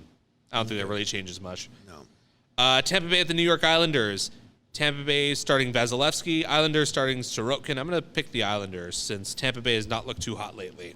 And you know what?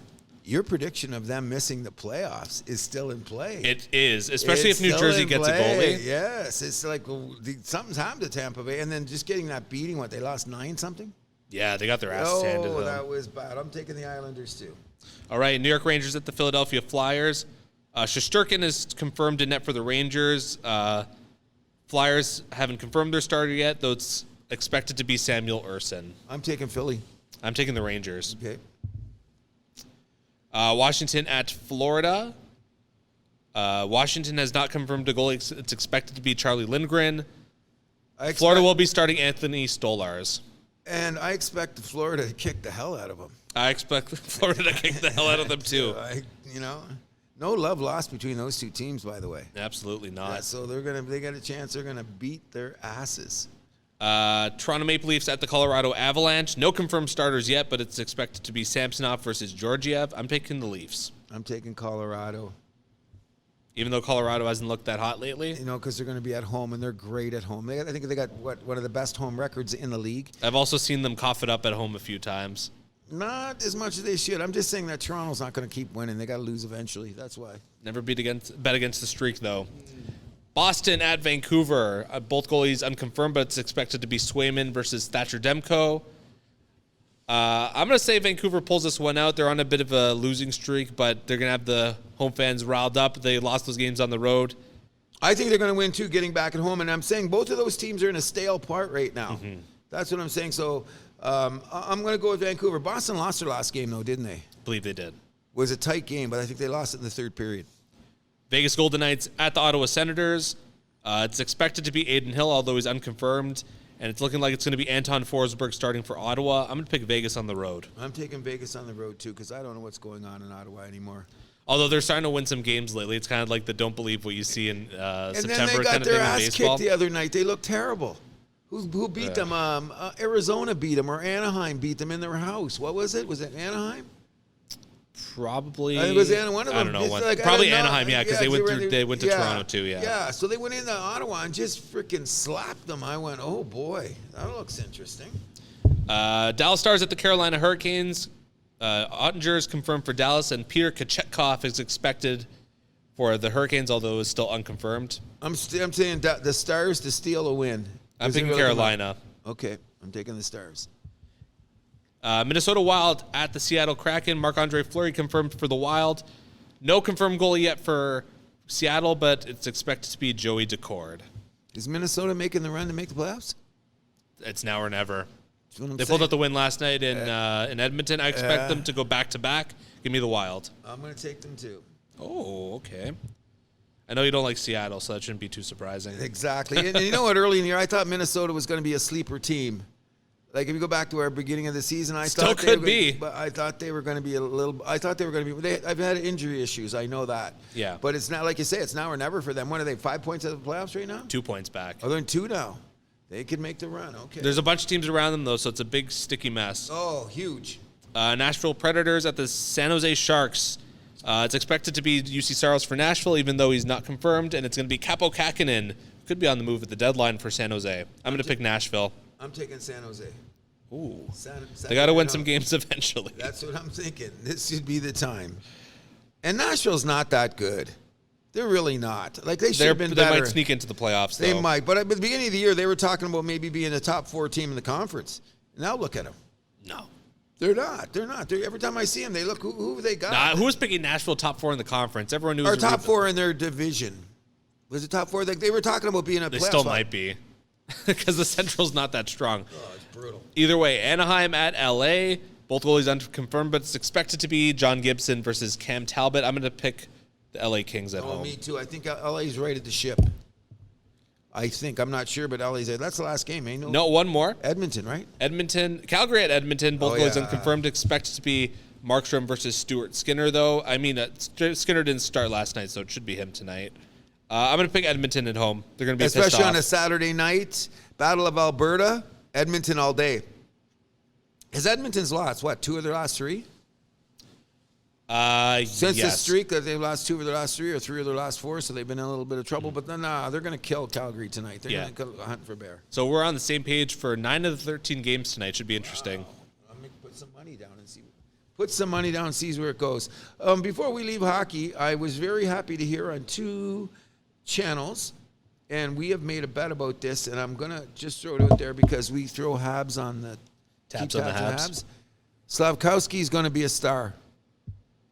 Nyes might beat him to 25 goals, though. I'm going to say we got Nyes and Slavkowski. Who gets it first? I'm still going with him. You see in the last 10 games, he's point-to-game player in the last 10 to 15 games. He's just a beast. And he can finally shooting the puck. Mm-hmm. Maybe when you're younger, you're always trying to pass it off to be a team guy, but now he's shooting the puck.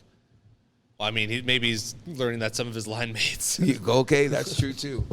Okay, now on to where we have to talk about something that's a complete mess right now. And I'm trying to keep credibility with it, but this NBA season and this whole NBA charade is really driving me crazy. Why is that? Because, first of all, we had this in-season tournament that was supposed to be so great, and we weren't supposed to have load management. And now we're getting it, and now we're having players bitch, and now we're having games where... Load management is down, though, this year. Can't deny that. Oh, it had to be, because that's... The new rules? No, we're going to get to that when I talk about the gospel according to Cruz. But the bottom line is what we got to start talking about in this league now is that we're not going to have LeBron and Curry around all the time. And I'm really irritated by the fact that LeBron got up at a press conference and said, I did not know anything about that trade till I heard it online. Is that not the biggest bullshit? Like, is the NBA just like a big soap opera? Well, is that what it is? Okay, but I mean, it's getting so bad. And what I'm starting to think about in this... I don't even get... Just say no comment, LeBron. That's all you have to say. Come on, say you just like you make us look stupid. You know what I mean? Like, what is that? You're at the All-Star game doing your crown move. You know what I mean? So, you know what I mean? And you don't say you know anything. You're the face of the league and all that stuff. What I'm getting at is that I'm thinking that when there's a transition every time when you go from generation to generations where the players are going. And I think that what's going on here is that young teams don't win in the NBA as much, but I'm starting to believe that maybe they can. You know Why what is I mean? that? Because I'm looking at OKC. They went in and they beat LA in their house. They went in and beat Golden State in their house. Yeah, but those aren't teams we're thinking are going to win the championship anyways. They would beat Denver in their house. They beat Clippers in their house. Those are That's big regular season, though. well, we're going to get the 7 games, but I'm saying they're really good. But, like, once you get to playoffs, your bench gets a little bit shorter. Agreed. And so what are we going to say about Minnesota? Like, they're another team. Like, they're I not think getting respect. I'm right there where I am with OKC. I don't think it's their time yet. Oh, I don't know. Do you see the awkward interview with A-Rod courtside? Oh, God. Keep him away. Just keep him away, okay? But anyways, I'm just saying that here we are right now at the NBA. First of all, we're not even going to talk about the Toronto Raptors because they're an afterthought now completely. Whatever they've done, trade deadline's over, the waivers have gone, and it's a drag. Like I said before, I hate it when you got a team that you want to cheer for and you can't even look. The other night the game was on, I didn't even turn it on. And it was a terrible game, and they won anyway. But it was just 2 terrible teams playing. So what I'm getting at in the NBA is that I think that the leagues now, it's gotten a little bit, it's warped. And it's going to do when we get our power rankings. I'm going to show you why. Because in the East, it's just a mess. Like, who's going to win there? Who's going to be? Boston is the only viable team that I see in the West. I mean, the East. All the other teams are just like they're a joke, like Milwaukee. Not even Cleveland? I'm hoping they are the team that'll rise up, but every year they get there and they're not doing it. They got the second best record in the East. Yeah. And not only that, they're hottest team. Really, but last year was their first time back in the playoffs in a long time, so. Was it? I thought they made it their third year. Anyway. No, last year was there. And however, it was a good series against the Knicks. When the playoffs start, see, the Knicks are another problem because they've had so many injuries now. Anobi's out again. Okay, but I'm saying we got to wait to see them in the last 10 games because the Knicks were the greatest thing since sliced bread a month ago. Couple 3 injuries now, we can't even find them. Tibbs, who runs players into the ground, got to slow down on Jalen Brunson's minutes because at the time we get to playoffs, he's going to have no legs.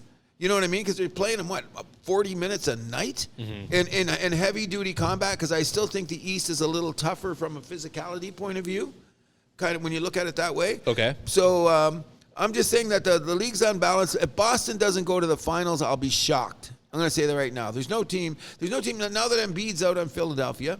Milwaukee's a mess. The Knicks and Cleveland are the only viable teams. But when you look at the Celtics, how they're built defensively and offensively, they're well balanced. The only thing that I think could hurt Boston, and I hope it does because I hate them too, is they shoot too many threes. Yeah, it's hurt them before. Yeah, they shoot too many. I want to say that burned them last year in the playoffs. Yeah, because they kept trying to get back on it and they didn't get it and they missed.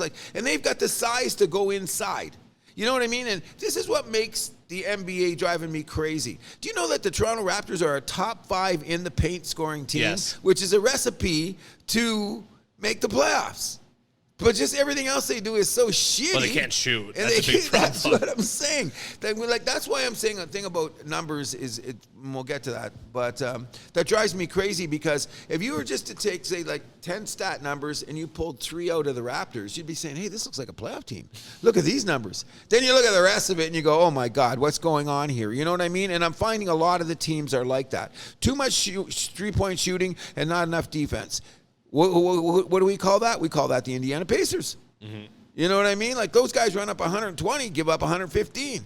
So I'm finding that whereas, in football where all of a sudden defenses has got to shift back this year where the physical teams and the more defensive teams have risen up because they said it's got so much offense in the NFL, we'll never see a good defense anymore, and somehow it got adjusted. I'm thinking that the NBA has to go through some kind of transition where they bring defense back. They will. You think? Yeah. When? I don't know. Someone's going to figure out a scheme, though. That's what it's got to be there because that's what happened in football. It took them a while, but we finally got here. Okay, well, where teams realize basically, in football, I don't want to get too much of a tangent, but you divide the field in half. Basically, it makes things a lot easier. Someone's going to figure out something like that in football this year, or not this year, but I in hope a few so years. because some of the games are so bad. When you get a great game, you get a great game. Agreed. I'm not saying that. They're coming down the stretch, we've been seeing some more great games, but now it gets back into the NBA where they're churning out the thing.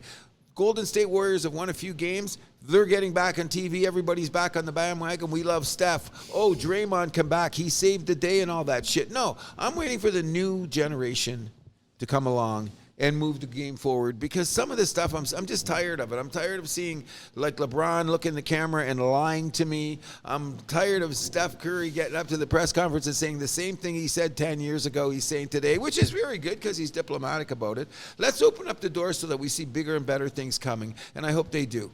And, it would be nice if Denver repeated because I have no problem with the dynasty kind of thing. Mm-hmm. I don't think that they will. But they might. But they might, you know what I'm saying? So when you're looking at it right now, I'm thinking that I don't want to talk a lot about the NBA because this week I've seen so many shitty things going on. Did you watch All-Star? Nah, even though I believed in it. No, I didn't. I believe they should have an All-Star. The dunk contest and the All-Star game, I think, need a big overhaul. But just more, you know what it needs? You need the PR. You need named guys. Anything to do with the players have to buy into. Oh, the slam dunk. God bless Jaylen Brown for going in there. Yeah. The only star in the slam dunk contest. That's what I'm saying. So back in the day, it was marketed. They should go back to the NBA. And Wilkins versus Jordan. All that kind of stuff. Yeah, but what is it saying? So, here's the other thing that gets us this way, and then the fans are going, say what? The only way to get these guys to do something is to put money on the table. So you're going to put more money on the table? That guy makes $25 million a year? If you want to market your event. That's what you got to do. And that's what the people have made. Okay, Mac McClung's going to keep coming in and winning the dunk contest, the guy in the G League. Okay, come on. That's just ridiculous. It's silly. But let's no disrespect to him. No, I'm not. We're not. And that's cool either. But it's looking like this way. McDavid got $1 million for skating around the rink faster than anybody else. Well, not just that. Okay, but let's cut to the chase here. That's why you're saying he should move out of the way for everybody else and make $1 million, right? Yeah. The only reason they got him there is because they put money on the table. They had to do that. Well, the same thing is the NBA, the game itself. They get money. Every player gets a little bit of money, right? It's like that too for hockey. Yeah, they get it there now. But that's the only way you're going to do it. And how much money do you got to give them so they want to try? You know what I mean? Yeah. What about your intestinal fortitude? Don't you have something to believe in there? Sure. Then what you're going to do is, like I said earlier in the show, it's just a place to respect the players because they've achieved this, and the corporate people come in and schmooze to them. Let's just call it that. and nothing else. Yeah, I mean, if that's the case, then why doesn't the NBA just go to like a 3-on-3 thing like the NHL does?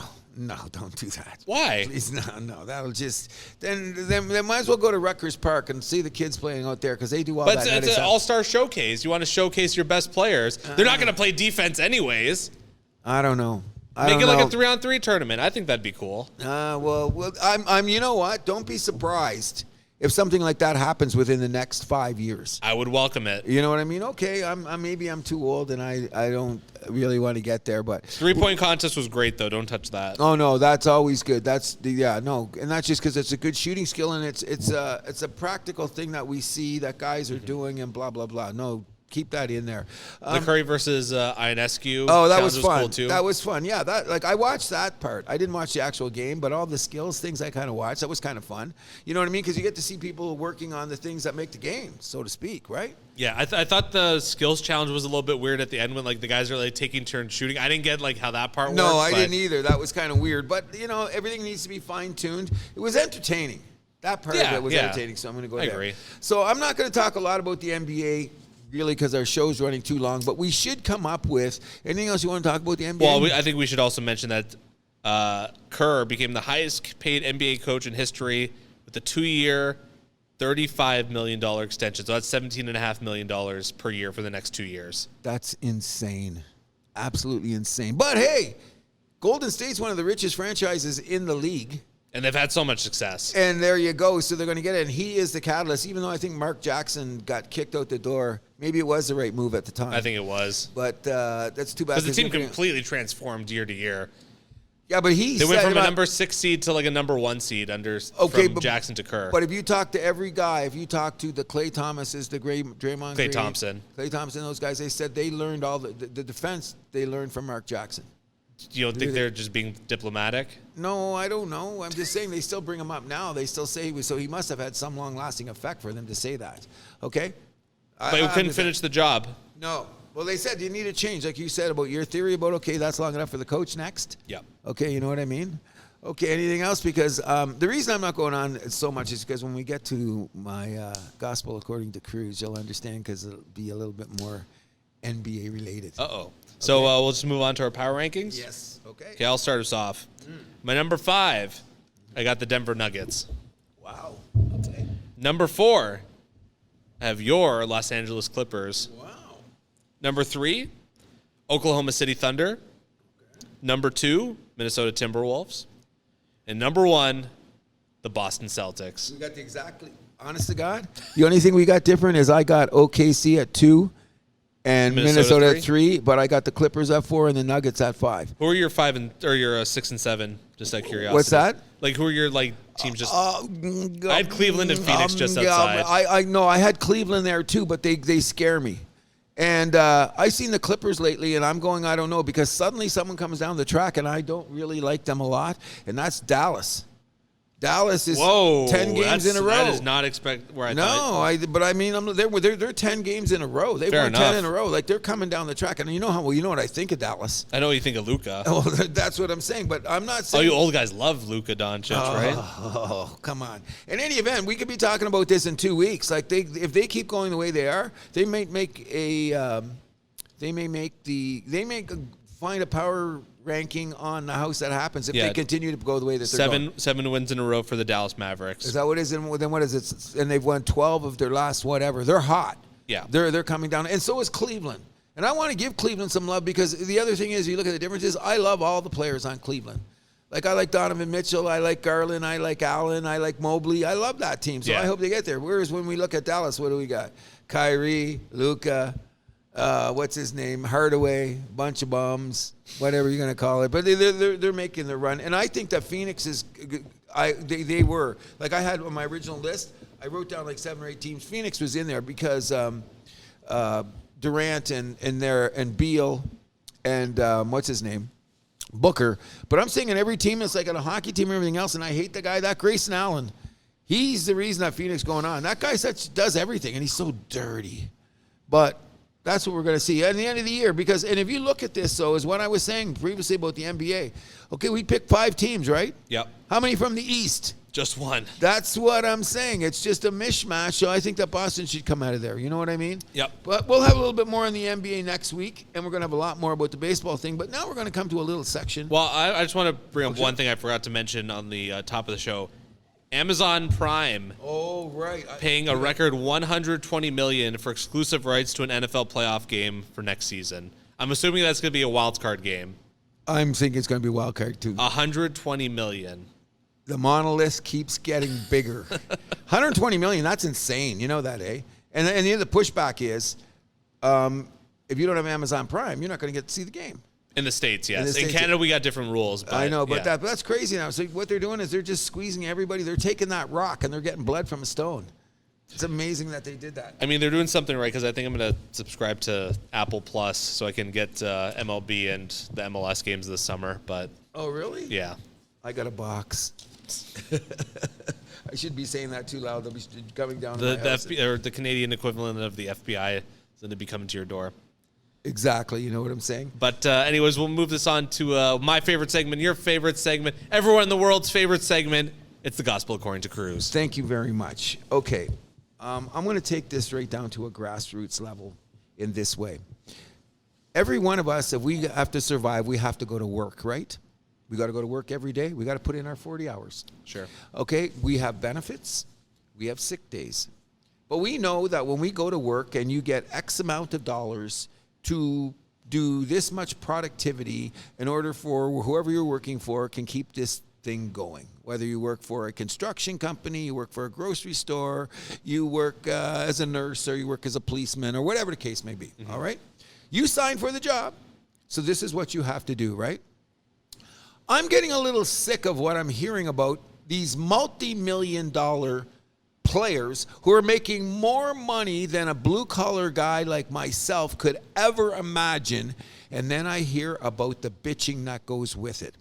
I think it's about time that maybe it would be nice if all of us turned off our TVs and didn't watch sports anywhere for 1 week to just put these guys in their place. And what are you asking me about? Well, it all started that really made me flip out is, does anyone know who Anthony Rendon is? I do. Okay, so this guy won a World Series with Washington a few years ago, right? Yes. Got the bag.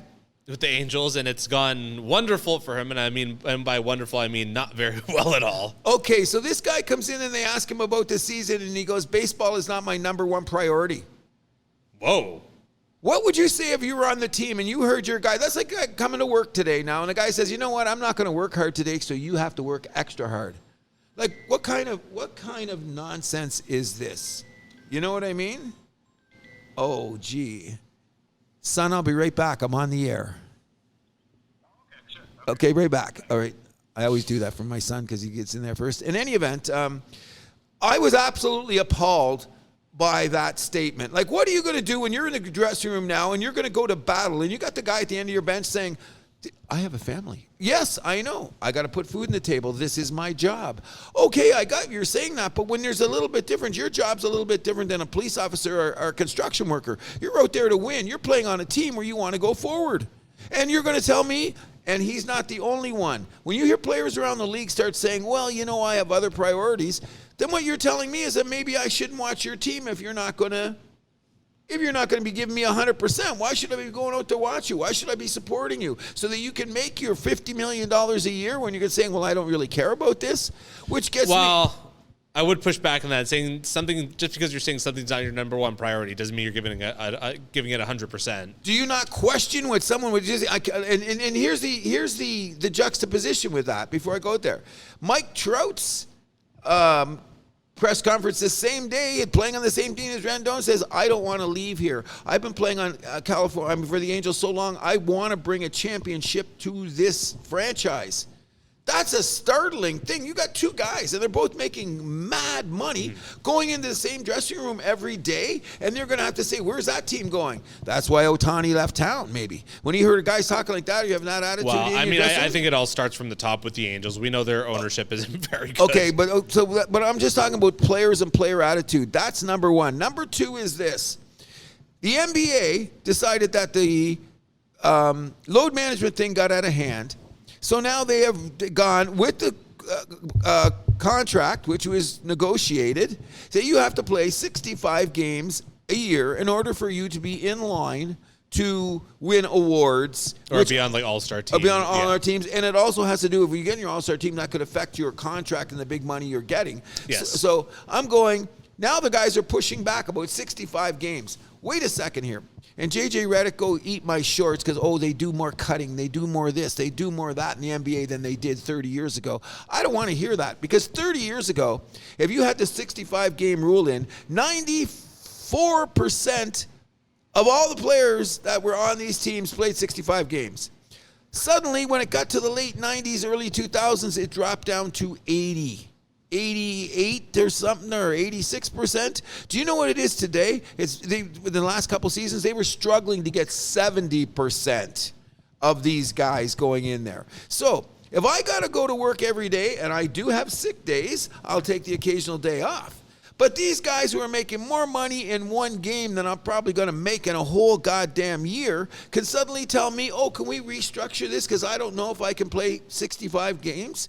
What? When you signed on the contract, isn't it an 82-game schedule? Mm-hmm. So didn't you sign up for 82 games? Now, like on my job, you might get some sick days and we're going to take a couple days off. I respect that. But you're going to tell me that 65 games, no, can we drop it to 58? So what are you going to tell me? 1/3 of the time you're going to pay me and I don't have to go to work? What a job. I want to go to my work and say I want 1/3 of the time off and you still pay me. What's my job going to tell me?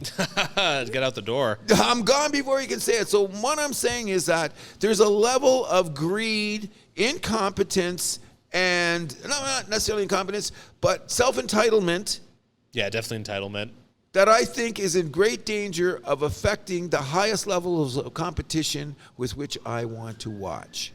So I'm just saying this as the gospel according to Cruz. Go to work every day. Be productive. Mm-hmm. You know, if you have to become a horse. And everyone goes, what do you mean become a horse? Okay, do you know the horse got us to where we are today in the history of the world? Do you know how big that animal is? Do you know it has one of the smallest brains of any mammal on the earth?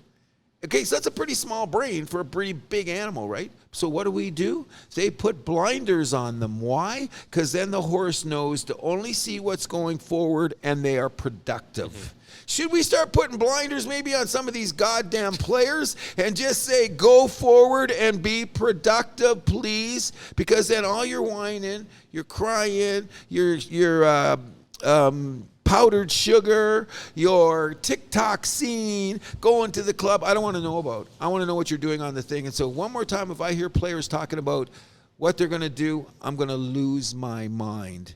So remember when you're watching sports sometimes, maybe I'm going to start a thing where 1 week I'll tell everybody in North America, turn off your TVs for 1 week and don't go to the games. How would that affect the players? But it's not going to happen. No, it's not. And that's the world that we live in, so to speak.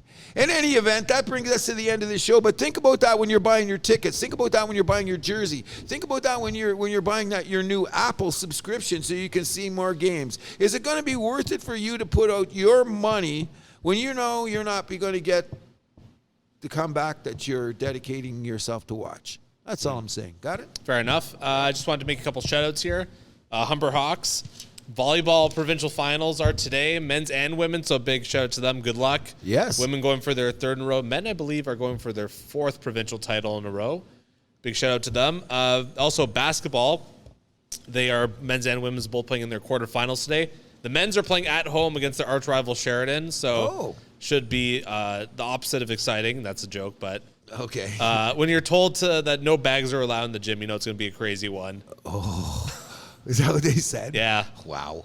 And that's well, it's Humber or Sheridan. You know, there's cops in the gym. It's the only game for that. Oh, gee, that tells you that's some serious shit going on. Oh yeah, it's a serious rivalry. It goes all the way back to the mid '80s, basically. Oh. Any shout outs you want to make before the end of the show? A big shout out to the people out at San Francesco's, because I have got in touch with them and we are going to definitely think about coming out there to do a show after I talk to you about it. We said we're going to make some arrangements, and hopefully we're going to have a preseason baseball prognostication show from there or sometime in, you know what I'm saying, along the way. And another big shout-out to let everyone know that's keeping asking me, because I know I'm a regular here. Yes, Shoeys is coming back in a big way. It's just going to take a little bit more time than we originally thought, correct? That's right. There you go. Anything else you'd like to say before you go? That's about it. This was The House That Happens. Hi, my name is Andrew Milani. And my name is Cruz, and you know what we do? We keep the vibe alive. You can find The House That Happens on Podbean, Spotify, Amazon Music, iHeartRadio, Player FM, Samsung, Podchaser, Boomplay, YouTube, and SoundCloud. You can also follow us on Facebook, Instagram, and TikTok at The House That Happens, and follow us on Twitter at House Happens.